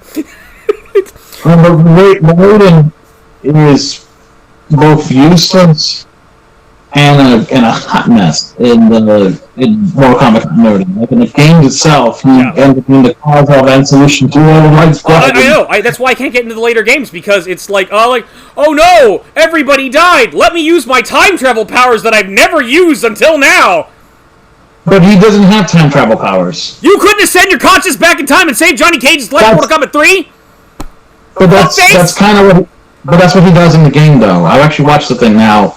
And what it is that he sends his consciousness to his younger self, but it doesn't get all the way through, and so it's like a bunch of flash. But hold on, no, it's flashes and shit. So there's no time travel. There's no two Raidens standing next to each other or anything. I never said it was that. He sent his mind back in time. He sent a message to himself in the past. Same shit. He sent something back in time, Josh. Yeah, well, it sucks as much as it did the first time. Yeah, it works for me. I like it, actually. It's just that because I watched the thing and I'm like, okay. It's just as ridiculous as anything else in Mortal Kombat, honestly. But the problem is... Why haven't they explained babalities yet? Who? You know, 30 fucking years, they've never explained babalities. How the fuck do babalities work? Why don't they explain babalities? Why do I like this franchise? Why? This is cool. It's cool. I'm sorry. It has many, many flaws. Yes. But I like it. I do too. Whether I'm talking about the old continuity or the new one, they're both equally cool and stupid all at the same time. Yeah. And I think more or less we're coming to the end of my review of this movie. This movie is no exception. This movie, again, but it feels more unbalanced than previous ones, and not necessarily in a bad way. It's just kind of, at the end of the day, I can't say this is better than the first one. I can't say it's worse than the first one. It evens out. It's just the wavelengths are bigger. it's like the first Mortal Kombat movie was good, but had some dumb stuff in it. This movie has some really good shit and some really dumb shit. And at the end of the day, 55% rating, which is fair. If you want, if you're a fan of Mortal Kombat, or you just want to get out of the house because of COVID and you want to see an action movie, this will scratch that itch. I do recommend. I think the good parts outweigh the bad. But if you're a type of person like me that gets really frustrated when a movie does stupid shit, this will bother you. One of your brother's friends I was talking to recently was hanging out with her wife, and she fell asleep during it. And it's like, and basically it's like that's how she knows whether a movie is good or bad or not. It's like if she falls asleep during it, it's bad. If it's kind of meh, or if she snores, it's really bad. Whereas The Godfather, she pays attention to. It's like, which, yeah, I agree. But I do recommend it. It's enjoyable, but like the Cole stuff and the stuff that doesn't work about this movie really doesn't work. And I think this could have been improved vastly by just making Johnny Cage. I mean, by putting The Miz in and making Johnny Cage the main character, or who knows, making this guy Tan Lewis is what's his name? Lou Tan. Louis Tan. Yeah. Louis Tan. So he was the leader of that planet from the third episode of Star Trek: The Next Generation, the racist planet. Whatever. He's Lou Tan. A code of honor protects one, Captain Picard, like a magic cloak. So, anyway, Louis Tan. Here's the thing: if they had made him Johnny Cage instead and just given him some range, he was funny as Shatterstar. He was funny as Shatterstar. I would love to see him do a Johnny Cage. Again, I don't think this is his fault. I think it's the script and whoever decided, let's make up a character to be an audience surrogate for no reason. That's the person at fault here. But what works about this movie really, really works. It's enjoyable, but it has flaws. It's just, I want to see a Mortal Kombat movie be fucking great. Like, completely. I want a movie that's going to be able to, like, say, that Warner Brothers can say, hey, this is as good as an Avengers movie. And they haven't yet been able to do that yet. So, but, yeah, that's more or less my take on Mortal Kombat. What do you think, sir? I haven't seen the movie myself, but that is the consensus I'm getting from it. It sounds okay. You know what's interesting is, what I'm hearing from you, though, is that there's a part of you that says, this movie was so close to being really freaking good that it does frustrate me that the bad things in the movie exist. Yeah. Mm-hmm. Because you're basically saying, like, if they took those negative things out, I could confidently say it's better than the first Mortal Kombat movie that ever was produced. As of now, the best Mortal Kombat movie is Scorpion's Revenge. Scorpion's Revenge is animated, but it hits a home run where both movies fumble. And but I also can't say this movie is not worse than the first Mortal Kombat movie. It's just, it's different. It's like, you could tell, like, I heard a review about this where it's like the standards of movies have kind of have grown, and it's like, on certain levels it meets it. It's like, I can see this Mortal Kombat team being a worthy. I could see them in an Avengers movie. I could see them in, like, another big comic book superhero movie. It's like the acting is on point, and just every character that's from the game is likable and fun, and it's a joy to watch them. The problem is the mistakes are just glaring and stupid, and it's just like, how hard is it to make a movie? How hard is it not to shit the bed? How hard is it not to like make some, like, to make a decision so boneheadedly stupid because, I don't know, you're a dumb Warner Brothers executive, and insist on it instead of letting something grow naturally? I don't know. Yeah. All right. Okay. Let's see. What's next? Next is The Outpost, which is let's talk about a dad movie. Okay. So a little bit of backstory. This is about. Again, this is one of the most bloody conflicts of the war in Afghanistan, and what specifically it took place at Combat Outpost Keating, and the deal with this is what happened was, we had a base. This base was in the middle of Afghanistan. It was meant to secure a roadway, specifically. And the issue with it was we wanted to secure this road. The road was kind of garbage to begin with. And they decided, hey, the army decided, let's put this base at the bottom of a valley. Yeah, let's do that. Let's let, you know, all that stuff about how, like, the higher ground is important. Fuck that. Yeah, it might kill several hundreds of our soldiers who are trying to defend this piece of shit. But, yeah, let's just put it at the bottom of a valley.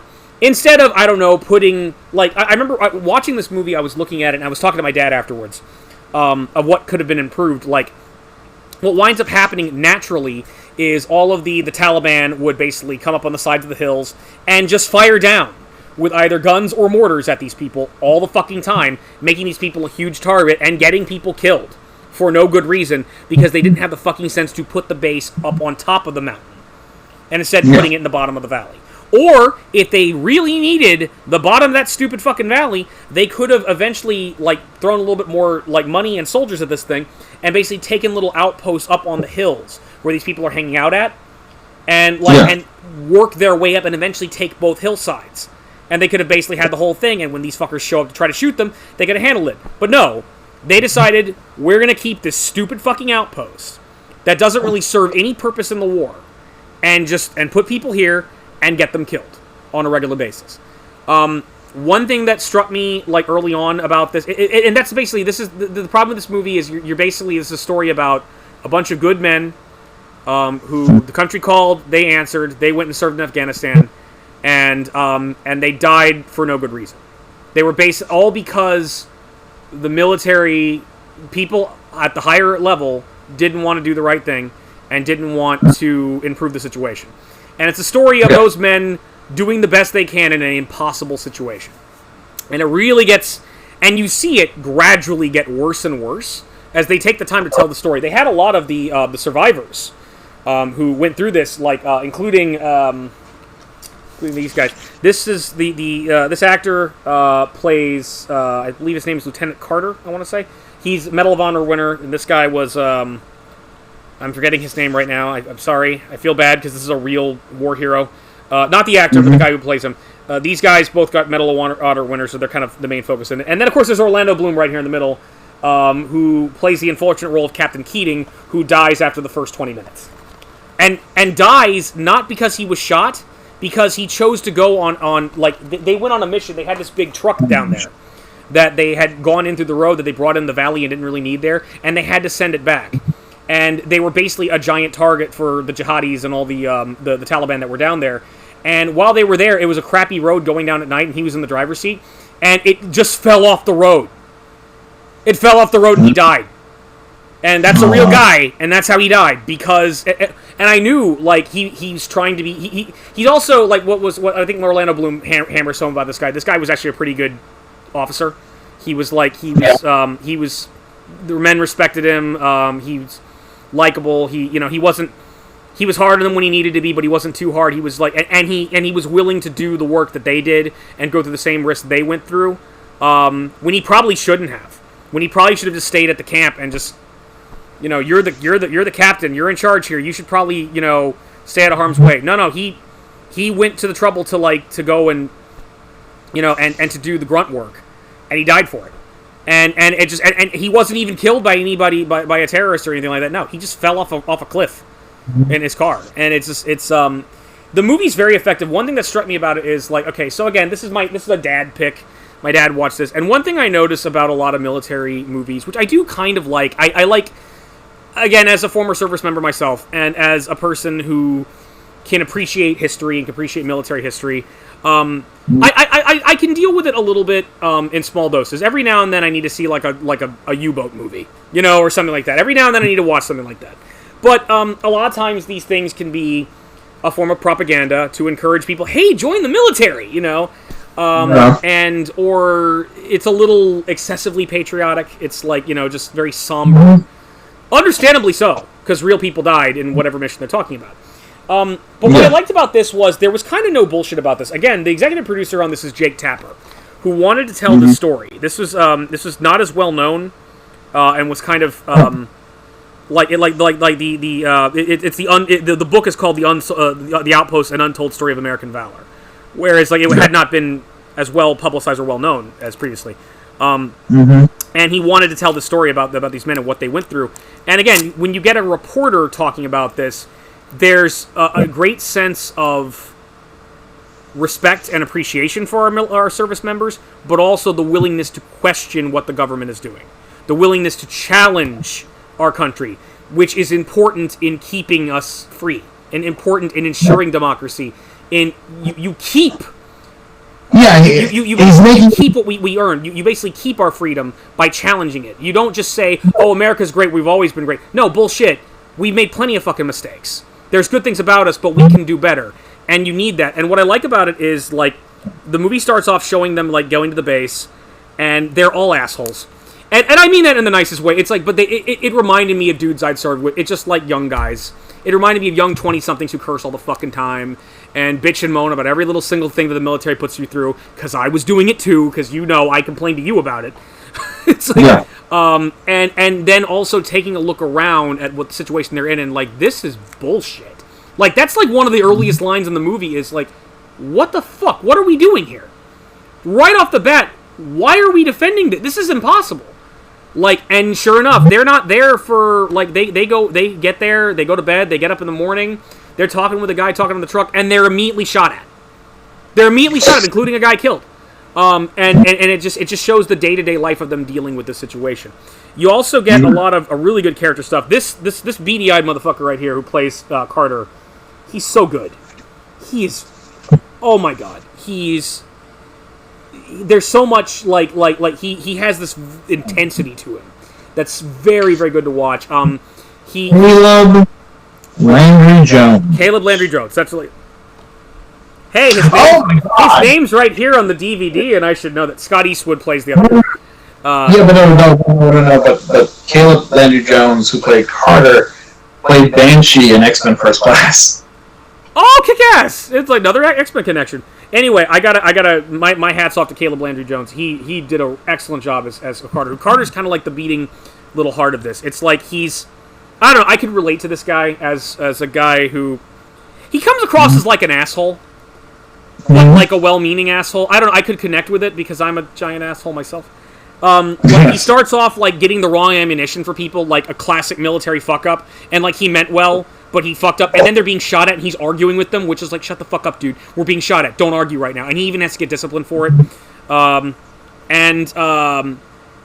He doesn't get along with everybody. He kind of doesn't like that everybody's like a dumb fat... Like, all the guys act like dumb frat guys, and the other... And Scott Eastman's character, who, again, I'm spacing on the name of this real person, and I feel bad about that, because, again, Medal of Honor winner... Say it again? Staff Sergeant Clint Romashaw. Oh, thank you. Romashaw? Yeah, Yeah, Staff Sergeant Clint Romanshaw. So Romanshaw like butts head with him a lot and basically says, "Listen, man, these men, these dumb frat boys, these are the best friends you're ever gonna have right there. These people have got your back." But it just feels like arguments I actually had, you know, like getting frustrated with a lot of the meatheadedness of being in the military. But at the same time, it's true because no, they do have your back, and even I could say that. It's like I had some people like really go to bat for me when I needed them, you get a taste of the man's backstory about like he'd done a lot of things prior to this. He'd volunteer. He'd done a lot of odd jobs here and there. He did a lot of stuff before he even entered the military, and then he went into the Marines, and he was really argumentative in the Marines and kind of got kicked out for it. He also really hammers home PTSD in all of its severity. Because he is the guy that's kind of like the most, whereas Staff Sergeant Romashaw is kind of, as bad as things get, he's able to keep his head and is able to kind of lead people. Carter is naturally panicked, like when the shit hits the fan and the big Taliban siege goes onto the compound. He's naturally freaking out, but he's doing what he needs to do. He's getting money to people, and he's trying to save people, but he's freaking out constantly because his people are getting shot at, and so I gotta do something, and that's why he earned it. It's like he went out like they were getting shot at, and one of the other officers basically has to have a talk with shut up for a minute, calm down, all right, you want to do this, okay, let's focus, let's do this, let's do that, I'll go with you. And you, especially in the climax, when they're being sieged by the Taliban, you get a sense of the tactics of what they needed to do, and what, like how they were able to kind of survive the day, and to get through everything, and like little things they had to do, and who they had to rescue. It's very intense, action-wise. It's very good, but it's also, I mean, it's gritty. It's like, it's not just, I mean, they didn't sugarcoat it. It's like, it's intense and it's like exciting to watch as a movie, but it's like, it feels very real. It feels very just kind of like, oh no, these are people. These are people getting shot. They're at any minute they could get like fucking boom in the head. And I mean, you're telling me it's based on a book written by what's his name? Jake Tyler. Yeah. And he's a journalist. Yeah. He's going to give you shit. Right. He's not going to sugarcoat. He's going to tell you exactly how it is. And if it just so happens that the facts are showing courage or valor or this kind of thing, that's what it is. Now, it's up to the director to then find the humanity in these facts. Yeah. And have them portray it as they normally would, and to get testimonials. That's really what it sounds like they did. Yeah. That's why it's directed by Rod Lurie. Rod Lurie film. Yeah. Who did an excellent job. And it's so refreshing to kind of, it felt, this is honestly one of the most grounded, and just kind of real military movies I've ever seen. There's just something, there's always a disconnect for me. With a lot of military movies, even good stuff, even like Saving Private Ryan, even classics, like, where there's always this little bit of disconnect where it just feels like, we're missing something. We're missing like a human connection, or like visceral like connection to it. Because I think especially with older type stuff like World War II, there's a veneer of history. We're safe from it. You know, I mean, that happened 70 years ago. Who cares? 80 years ago. There's this kind of safety from it. Whereas this is very recent and feels. It's a reminder that these are real people. With real concerns, and it's like there's a great little scene. So the movie's divided up into who takes charge captain-wise of the base. So we start with Keating, who played by Orlando Bloom, who unfortunately flies off a cliff. Then the second captain is introduced. He's again, I'm spacing on his name. He died. He got blown up with a rocket launcher. Again, real person, blown up with an RPG. But again, I liked him. It was like they sold on the guy that he was trying the best he could to manage this and take charge of it. But there's a lot of good stuff of that.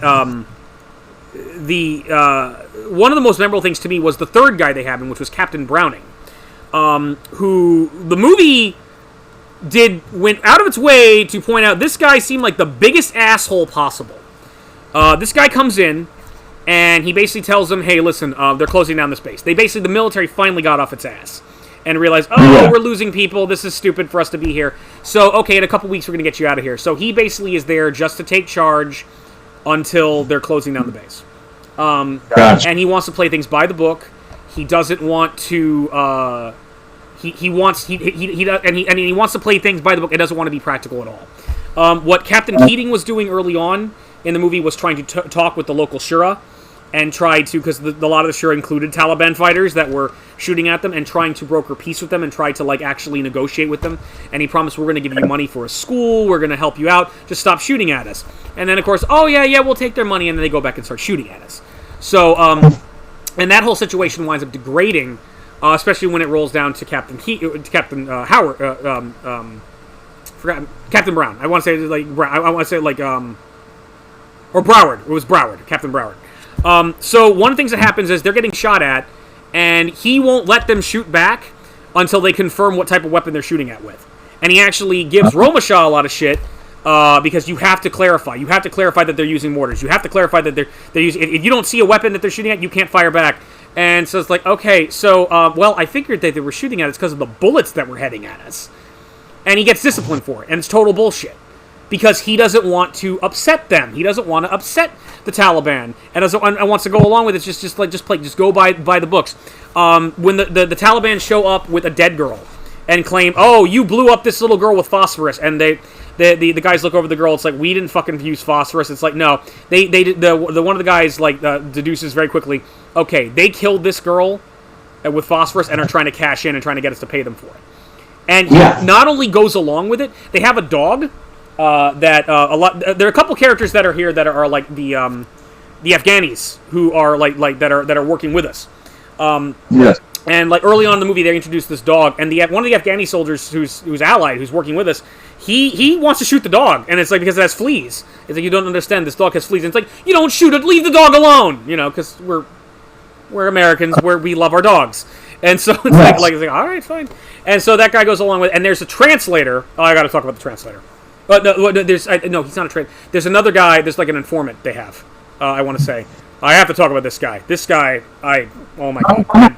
I'll tell about him in a minute. But anyway, they have this dog, and they get to know the dog, and they care for the dog a lot. There's and you can tell like one soldier in particular is like looking at a picture while he's on duty, and you think he's talking about his girlfriend. It's like, man, I can't wait to go and see her. And then there's one actor who I believe is actually, I may be wrong about this, but there's a couple of the actors in this were actually soldiers that went through this situation and are basically on set playing themselves in this movie, and they go and kind of reliving it. It's kind of like the boys that they lost are kind of living again through this. It's like, and so I want to say he's talking to one of those guys who's an actual soldier, and he's talking to the guy. It's like, I don't know if you got to be on duty, man. Like, I don't know if like thinking about her right now is the thing you need to be doing. Is I don't care, man. When I go home, I'm gonna find her.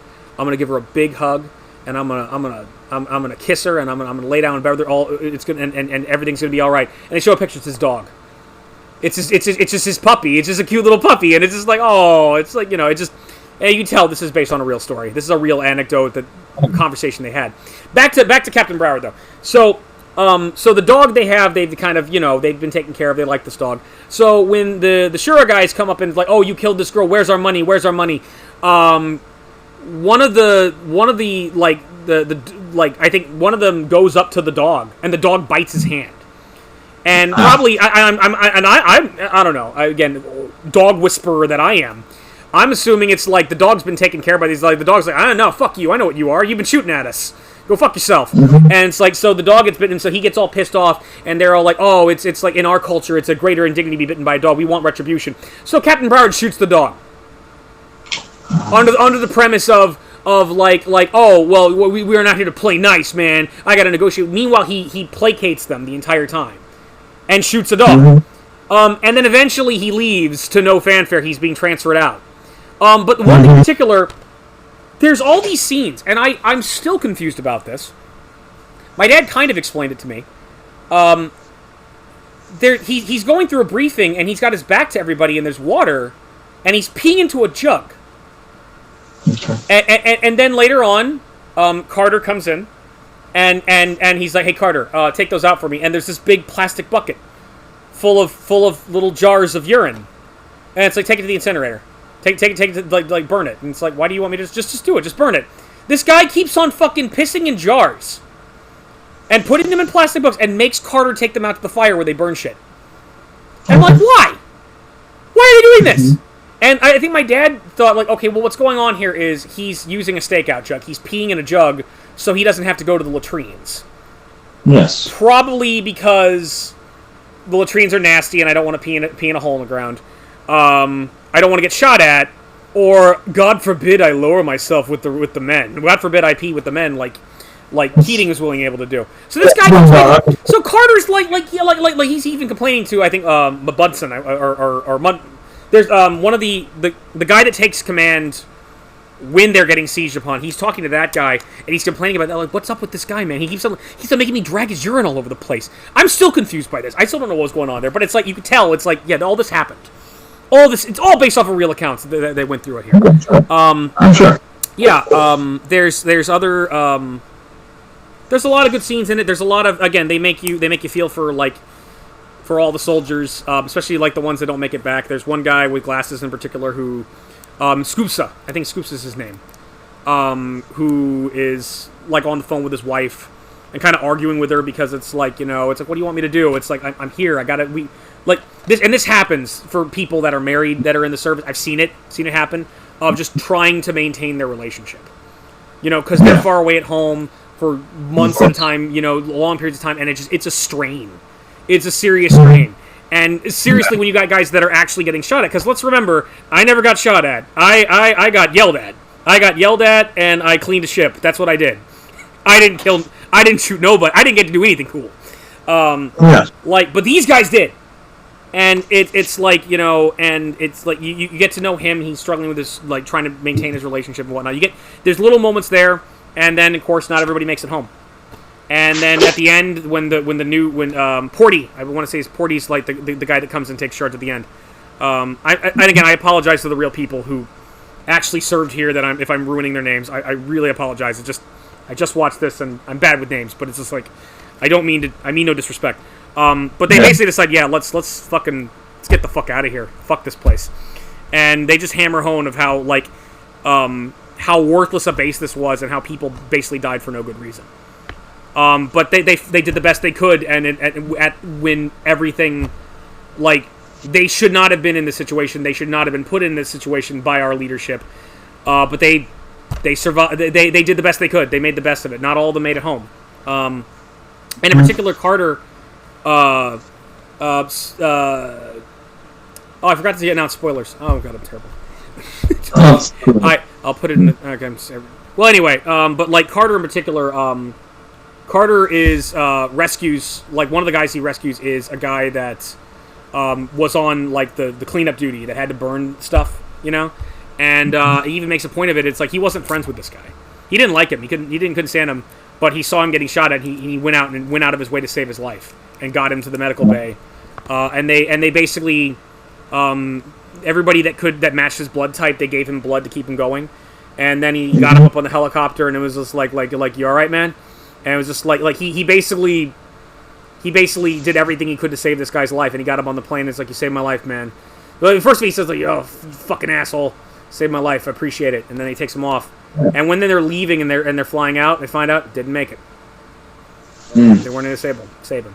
And so the movie ends not completely, but like the last like scene proper is like Romashov gets to see like this talking to his wife, talking to his family, but Carter is talking to an army psychologist and talking about his PTSD for what happened, and just about how he couldn't save him, and it just you could tell that like again this is what this guy actually went through.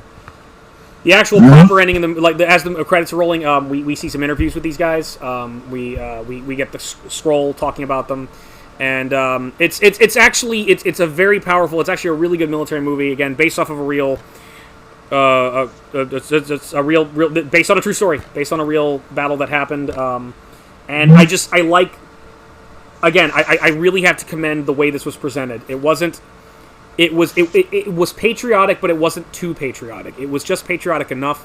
It had no bullshit, and it was done from a perspective that really showed the horror of war, and showed kind of...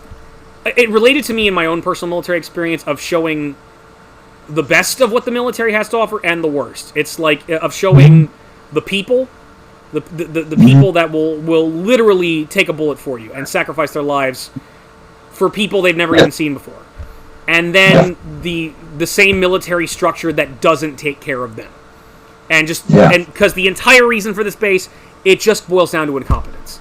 There is no reason why that base had to be there in the first place. And there's no reason why anyone that died there had to die. So, it's a good movie, especially for a dad pick. I do recommend it. It's a little, like, when you get to the, the characters will engage you, the story will engage you, the action, when it gets there, is very, very good. It will leave you depressed, as a lot of military movies leave me. That's the one, like, that's not really a complaint. It's just what happens. It's a fact. Yeah, this is why I can't really watch military movies until, like, once in a blue moon. It's just because they're not feel good. It's why I open with Mortal Kombat. So, do you have anything to say, sir? No, it sounds really freaking good, even though you spoiled everything. But I'm probably not going to remember by the time I watch it, and it'll be a good experience to see it anyway. Okay. Whether I know what's good. The funny thing is, based on a true story, already makes me go, this is not going to have... Based on a true story. No, hold on. But it's war-based, so I'm thinking... this is probably not going to have the best of endings, just cause. I mean, I'm sure someone lived, because that's how that works. Someone has to live to tell the tale. But it's going to be it's going to be emotional and kind of gut-wrenching and everything. It's going to be real. And I like that kind of stuff in terms of war films and stuff. So, I mean, one of my favorite war films is Platoon, and that wasn't the happiest of movies. It was but it was a damn good movie. And this sounds kind of like that. It sounds like it'll be in my wheelhouse of what I enjoy, and that it's not too romanticized. It's just, it is what it is. But it's also not a documentary. It's not like here and here. It's somewhere in between. Yeah. It's a movie. So I think that now leaves us with what? You ranting about Cruella? Yes, Cruella. Okay. I must ask again, Josh. Why is there a Cruella DeVille origin story? Why does it exist? Why? Why?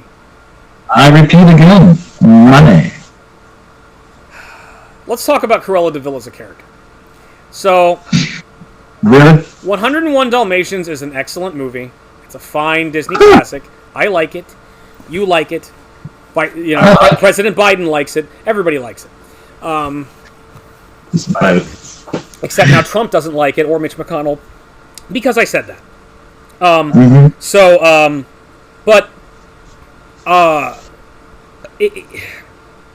don't know. Okay, it's one of those Disney movies that it's a good movie, but I feel like there's not much. It's kind of a very simple story. Pet owners have a lot of puppies. Puppies get kidnapped and attempted murdered by crazy fashion designer lady. Puppies have to escape. That's it. 101 Dalmatians is one of those franchises, and it is a franchise in terms of Disney, that pops up where it's where it's kind of like, okay, what are you going to do with them? Nothing. They show up in Kingdom Hearts. They're hidden items. You go find all of the puppies in the various worlds. They got displaced. You got to find the puppies. It's that's the most storyline they've had since that original movie. I think it was a novel. It was a book too. I want to say it was a book. It's a book. Yeah, it was a book. Yeah, like most Disney animated feature films, it's based on something else. Yeah. So, the book's good, the movie's good, and I'm happy to see them pop up and things like that. And I think the thing about Cruella DeVille is that she's a very memorable character, and people like her, and people like her look, like people love the fashion look, like the black and the white hair. It's like the fashionista, and she's an interesting enough character in the context of the movie where it's she's this arrogant fashion mogul who is essentially a sociopath. Who sees nothing wrong with taking a bunch of animals, which most Westerners, consider best friends and lovable, and let's make a coat out of it because it'll look neat, And again, even I think in the '60s when that movie came out, when did it come out? The '60s or so? Something not. When did 101 Dalmatians come out? When did that movie come out? Oh Lord, 1961. 61, yeah. Even back then, I'm pretty sure we could have made a faux Dalmatian coat that was not made from dog, and it would have been just fine. But no, she's I'm gonna catch those puppies, and she's gonna catch them and skin them and make a coat out of it, and she really gets manic and insane at that point, and it's very, very memorable. And I think she's a fine character and she's enjoyable. But here's the thing. In terms of speculative fiction, and especially what's in the Disney wheelhouse, she's clearly a very popular character, but I feel like there's just not much to say about her. Because, okay, she's a fashion designer who wants to kill dogs to make a coat out of it. That's it. I just feel like there's not many stories you can tell with that. It's like at the end of the day, it's just the one story. She's a posh fashion designer who wants to kill a bunch of puppies to make a coat and gets foiled. That's it. And it's okay. And why am I bringing this up? I'm bringing this up is because I recently tried to watch Once Upon a Time, and I was warned by the person who got me interested in Once Upon a Time that season 1 through 3 is great. Season 4 is where they sold out. And they did. Because Frozen. Yeah. Because that's the... Look! It's Elsa! She's here now! Frozen! Yeah, exactly. It's like, okay. And it's confusing, too, because all the other characters... It's like, yeah, they've got the license, because Disney's nothing but fairy tales. It's like, yeah, they got the license for Mulan, they got the license for Beauty and the Beast, but at the same time, you get the feeling they're like, original versions. This one, I'm, like, not sure if this is in canon with the movie. It's like, as far as I can tell, it is basically just Elsa and her sister. Yes and no. As someone who's watched the films, and Once Upon a Time, at some point it's very much like it, but then they did their own thing. Yeah. Because the very fact that her, help me out here, is either her aunt or mother is her aunt is the Juliet from Lost. Yes, Juliet from Lost is the Snow Queen. Which is what Elsa's supposed to be based off of. Right. That's supposed to be the Hans Christian Andersen novel about the Snow Queen or whatever. So they changed it because clearly that's what happened during the production of Frozen. Yeah. It's a funny story. It's just basically what ended up happening is that the villain song, Let It Go. Yeah. That was the villain song, kids. Oh. The problem is the lyrics and the beat to it just seem more empowering and uplifting than a villain song. So they were like, this could be an anthem to so many people. And it clearly was. Yes. Whether we wanted it to or not. The problem is, like, how do we make this character, should we continue to go on with it? Because basically because if the movie goes on, she gets darker and darker. Yeah. In the original. Like, I've seen behind the scenes in the DVD and everything. But someone was like, that song just doesn't match. The problem is it's a great freaking song, so I don't want to scrap it, but it doesn't match of her being a villain. Right. And that is actually why we had the surprise villain in that movie the first time. Yeah. It was never supposed to be the villain. That's just where it is. Yeah. So if it feels out of nowhere, it was. The original story was just like propaganda produced by Bolivar Trask to explain why mutants need to be locked up and the Sentinel Project to go through. But anyway, by the Butcher. Yeah, but in the show, it's the same thing. The show they said, okay, we're gonna mix the story of the Snow Queen and connect it to Frozen and blah blah blah blah blah. But anyway, so Cruella. That's the thing. That's the sellout season, and I'm bringing it up because Cruella DeVille shows up in it. She shows up later on as part of a villain team up between Ursula, Maleficent, and her. And it hurt my brain, because why are you here? I said to Cruella, and she's just there with a Tiffany cigarette lighter. Hello, I'm Cruella DeVille. I'm part of your villain team. And it's just like, bitch, why are you here? Why are you in a castle? Like, first of all, not a fairy tale. Okay, knights, kings, dragons, fashion designer. It's like, first of all, Ursula is like just like a lady, a really attractive lady who has tentacles that come out of her dress. But okay, human Ursula, I can roll with that.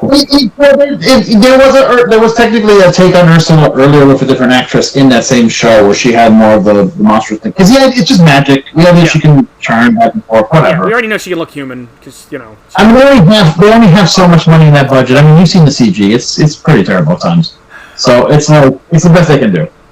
But I remember the Big Bad Wolf. The wolf transformations were a little rough. To be fair, it is. I mean, the thing about that show is that yes, it's a mixture of fairy tales, but that show goes off the goddamn rails into the idea that it's not just the Enchanted Forest, which is the name of their dimension. Yeah. But there's other ones too, other story realms or whatever. And if you were paying attention, they kind of set this up ahead of time because I know this actor's been in several things, but he's in a time within the first season, and he's a doctor. Yeah. And he's supposed to be Dr. Victor Frankenstein. Dr. Frankenstein, yeah, he's Dr. Frankenstein in there too. What the hell does that have to do with fairy tales? Yeah. Well, they do play on the fact that he comes from another one of those realms, basically another literal realm, and got mixed into this nonsense. He went to the Enchanted Forest, which then got the curse. So that's kind of Cruella too. Cruella belongs to yet another. I think she may even be part of the that mentions him, or because if you haven't seen him yet, Dr. Jekyll, Mr. Hyde appear as well, and it's that same thing. Like I think he has a connection. It's a sequel to Penny Dreadful. Yeah. Now I will defend. I defend the actor who plays Jekyll / Hyde because I know sometimes he can be an overactor, but I like Sam Witwer a lot. Yeah.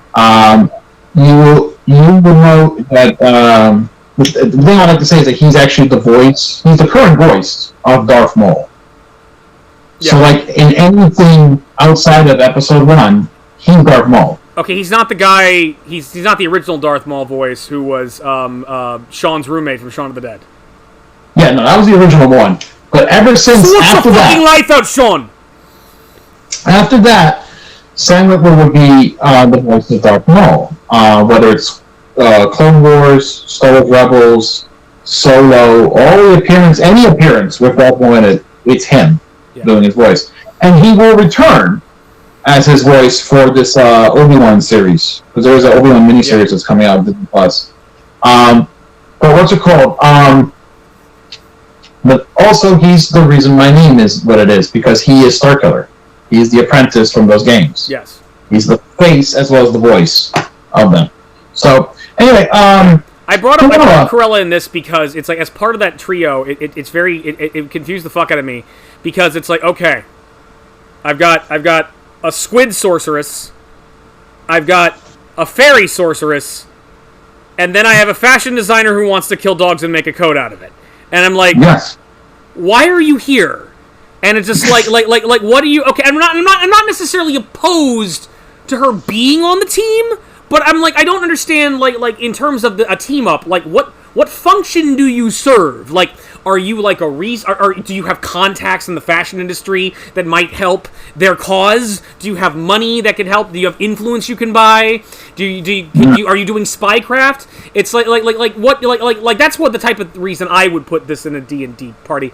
But at the same time, they're both sorceresses. They both have a fucking laundry list of fucking prepared spells they could use, including Disguise Self for Polymorph. They don't really need you. You know, so why are you here? And then, on top of that, she's a fucking caster in the fucking show. She's a wizard. She has magic powers. It's bullshit. She does, but it's not the same. Like, it's an item or something. Which is stupid. She didn't have that in the fucking book or in the movie. She's just a fashion designer that wants to kill puppies. That's it. Why is she here? Hold on. But in the show, when we see her whole story's already been told. That's the thing, too. Like, the fashion designer kill the puppy shit's already been done. And so she meets them, when she meets these people, that's when she gets, like, an upgrade. You understand? It's not like she always had magic. It's not that she had this stuff to begin with in her story, her origin, which they do go into her backstory, by the way. She's just there because Disney. She's just, look, famous there. Disney villain, part of Team Up, watch the show. We sold out. She is there because of Disney.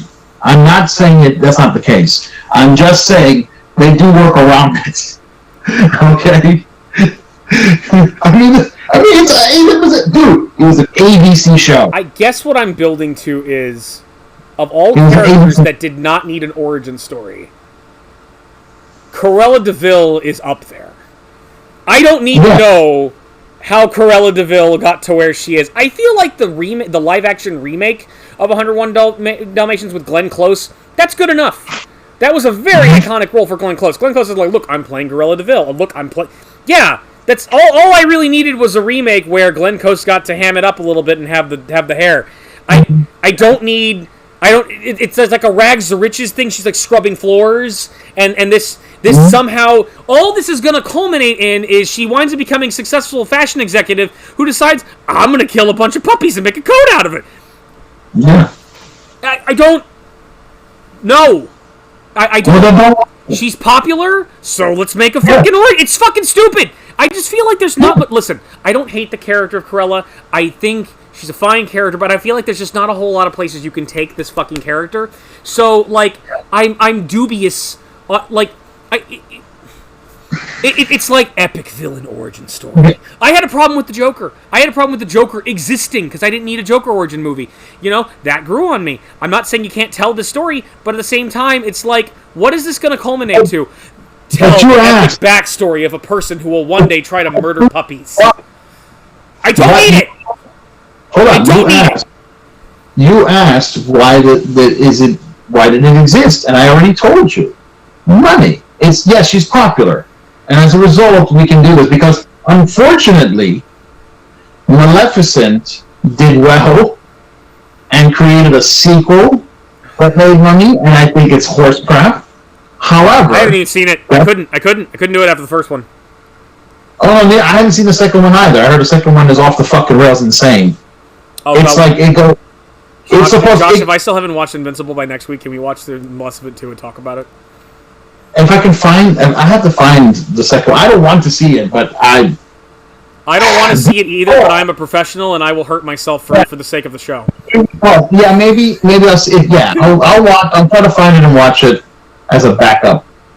To you. Great. I'm going to wind up not watching it, and then you're going to be just like, no, we're pushing it back another week. I have to tell you about Maleficent 2, fuckface, who didn't watch it.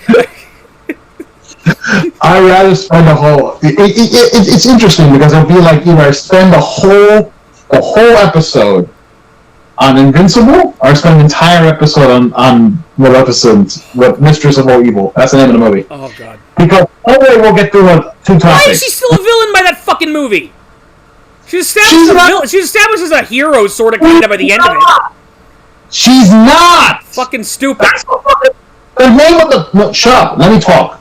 The name of the movie is Mistress of Evil, but she's still not fucking evil! Fucking stupid! She's still not good! I can't stand this! Yes! You want... No. You want nerve rage? I bubbled you up to a cauldron of rage. You want nerd rage, bro? Yeah. You don't understand. I despise the first Maleficent because I love the character so much before. That movie hurt me. Why can't she just be a villain? Why can't she just be a bad guy? That movie hurt. Shush. Yeah. That movie hurt me. Yeah. So I don't want to see the second one, but I've heard about the second one, and I also heard that it goes from being stupid to boring, and in the third act, it's fucking batshit crazy. You know why that movie did well? Is because it's all about Angelina Jolie walking around like, I'm Maleficent.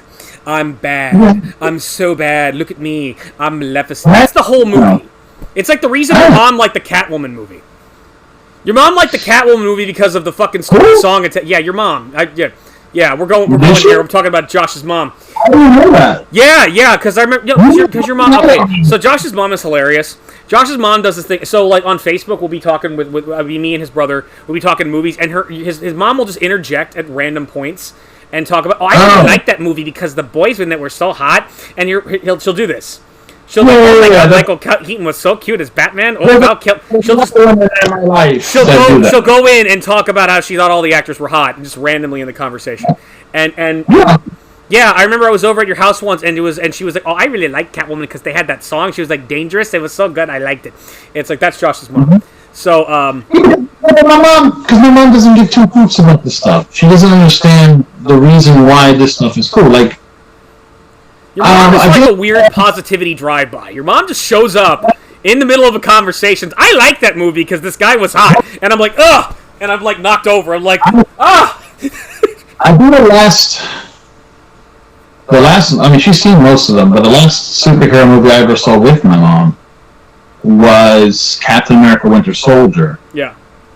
Which she really liked. She was just kind of like thrown off. Do it in the voice.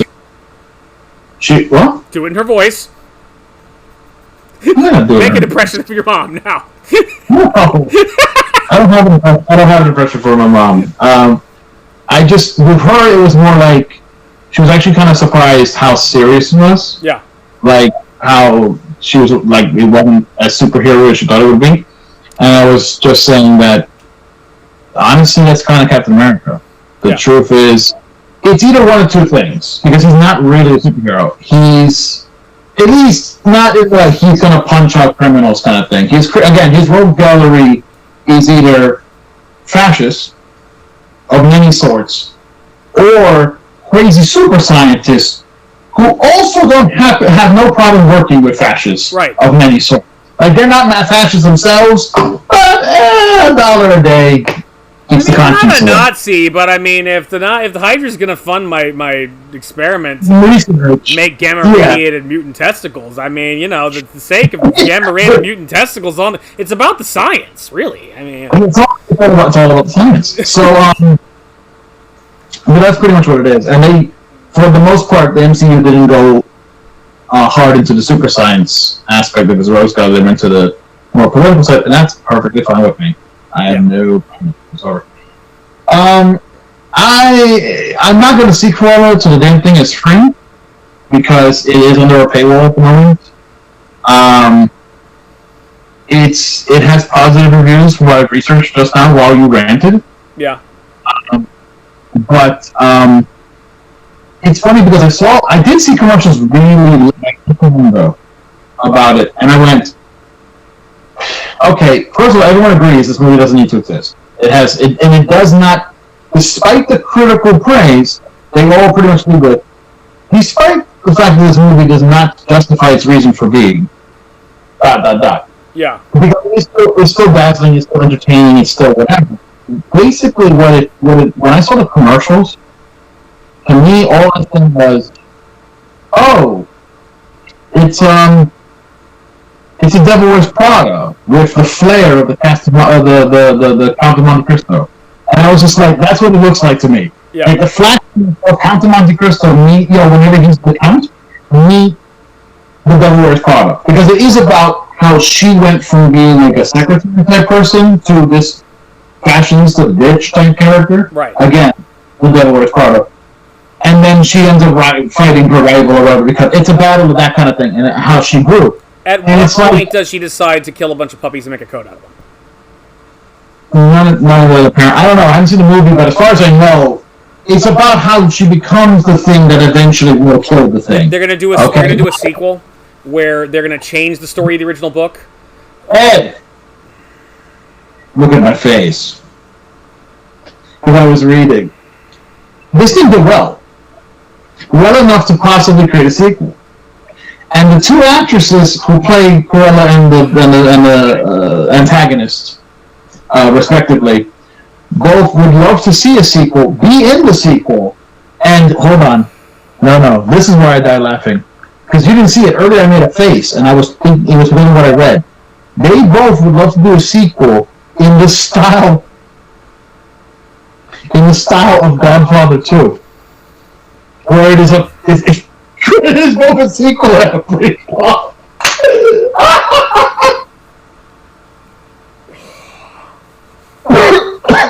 You know, sometimes I agree with Scorsese. Sometimes I'm like, you know what? Movies have become this weird roller coaster ride and need to stop. Eddie, I need to see that now.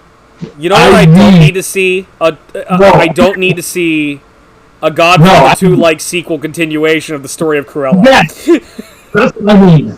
I need that hot mess N-word. I need that. Wait a minute. Wait, Josh, stop. And Robert the De Niro ending of the movie is they take all 101 of the Dalmatians out into the middle of a lake to go fishing, and just bash one in the head with a baseball bat. Dude, you remember? Don't change my mind. I'll see that. Don't you remember one of the characters that talk? I mean, granted, in the cartoons, the animals talk. In the live-action remake, it didn't. But one of those characters was a horse. That horse could lose his head. That's Godfather 1, Josh. That's Godfather 1. Thank you. I don't care. They didn't make a Godfather 1 Cruella, so they're gonna do a Godfather 2 Cruella. All right. Look, no. You know what? Fine. You know what? You're gonna go hard or go home, Disney. You're gonna go hard or go home. Here's what I want. I want the girl that played Starlight from The Boys to be a younger Cruella, and I want to see her family like get killed in Italy and have to come to America and rise to power, and then come back and stab a dude to death. And I want her to win an Oscar for that role. I want that. Looks like, yeah. That's what I want to see. I think that would be weird. And I'll tell you, and I don't mean because this, obviously, for obvious reasons, I mean because of the actresses. Yeah. Because the actress who plays Starlight is like the same age as the actress playing Cruella, so I don't see how that works. I don't know. It's been What? You know what? Day, Josh. It's been a long, hard day. Because it's terrible, I want it. Let's make that happen. I want to. No, if you're gonna no, you know what? Give me shit now. I don't want these movies to begin with. Okay? I did not ask for these remakes. Nobody really did. And I think here's the thing. This is how it should have gone down. Okay. If you were gonna do this stuff, right? Mm-hmm. You need to go 100% hard as a motherfucker on the Disney classics that really aren't that good. And we all know what they are, okay? You take the real shit ones and you do something good, right? Then you take the ones that have a lot of promise, but they tanked for whatever reason, and you up those.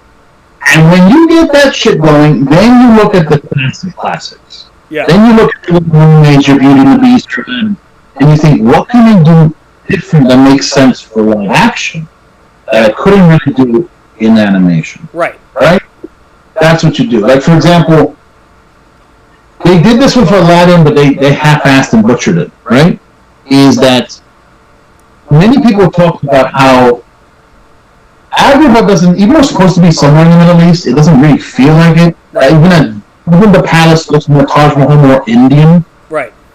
And so, one of the things that they added, and I was thinking to myself, if you're going to just, you can't put the kinetic energy of animation into live action. It's hard. It's impossible. Mm-hmm. So some of the things are not going to translate, like the Genie for one, or Aladdin's, his first song that he sings, one jump ahead of the red light. There's so much great comedic timing and slapstick in that just won't work. Right. To the same, unless you give it the style of a Bollywood movie. If the whole movie was wacky and nuts and charming as an Indian Bollywood movie, because it's going to be a musical, right? Yeah. Then it could actually effing work. And if from the jump that they have the Genie be more of a person like they do in the Broadway version of Aladdin. I feel like Disney has a problem right now with these fucking remakes they keep making. It's like we don't have to try anymore because we got Marvel.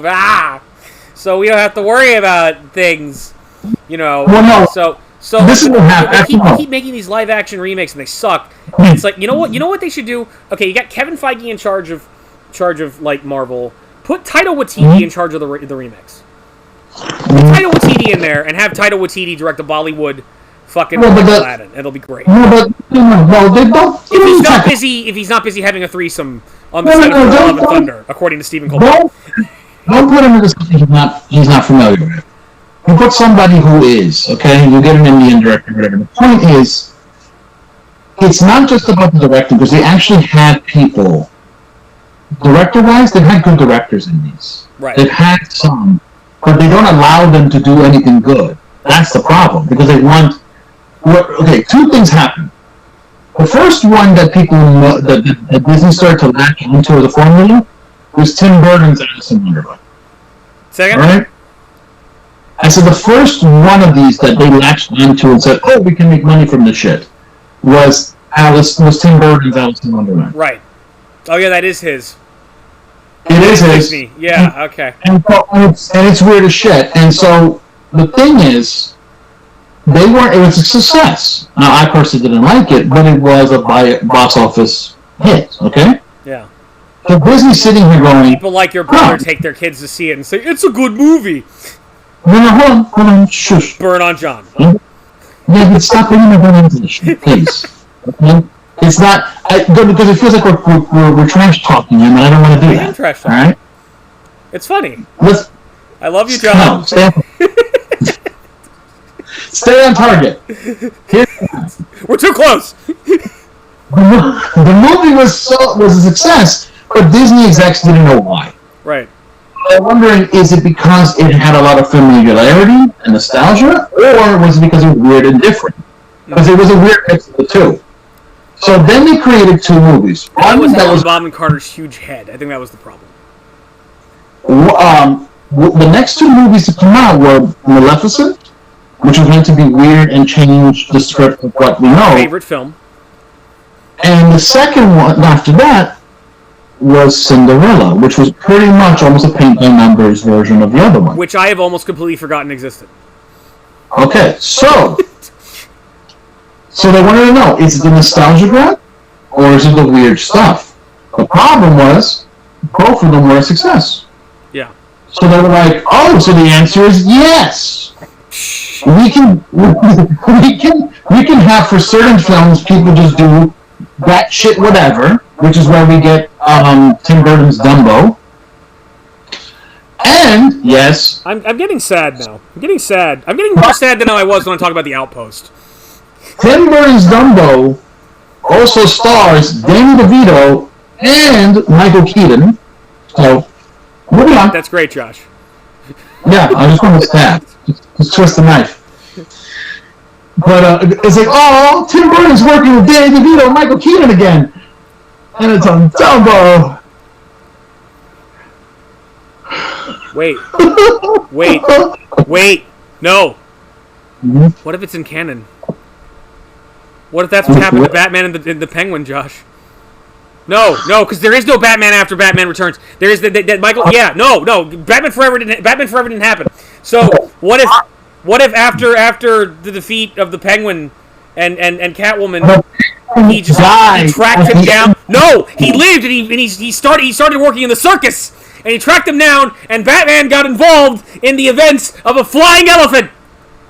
Okay, first off, Michael Keaton's character in that movie is another even eviler circus owner. It's a cover, Josh.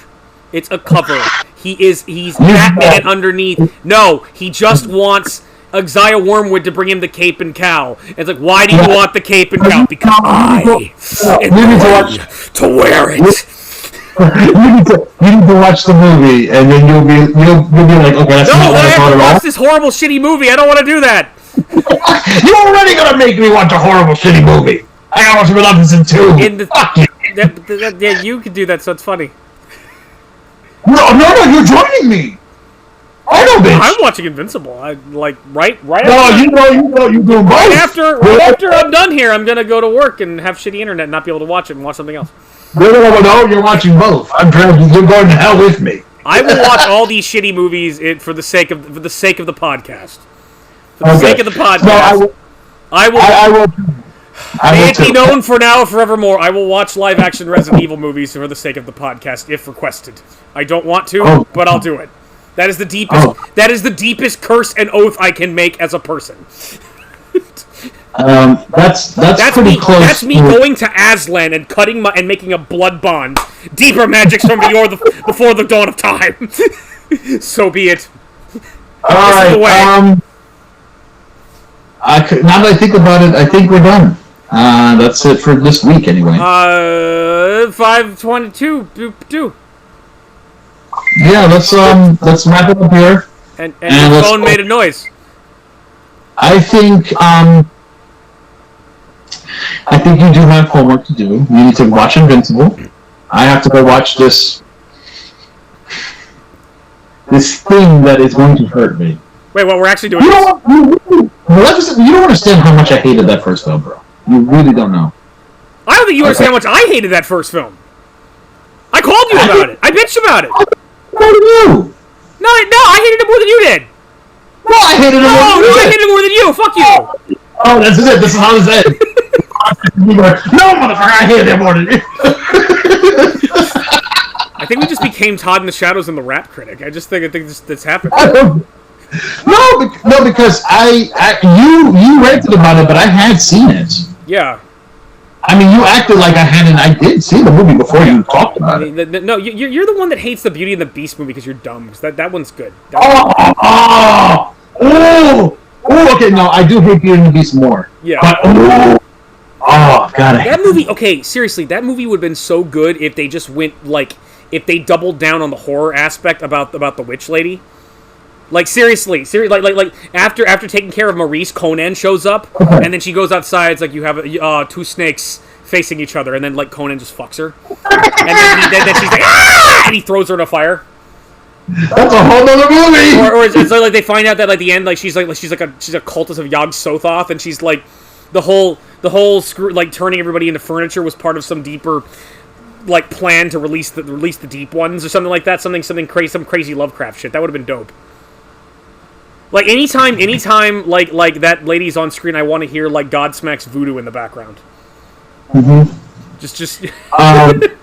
But anyway, no, let's shoot for that. As a backup, yes, I will watch Maleficent. We're actually doing this? We're actually... Josh, I was joking. You know, I mean, I don't know if it fits. It's fantasy, but it's Disney at the same time. I'm not really sure. I mean, I made a blood oath to Aslan. If I don't now, I mean...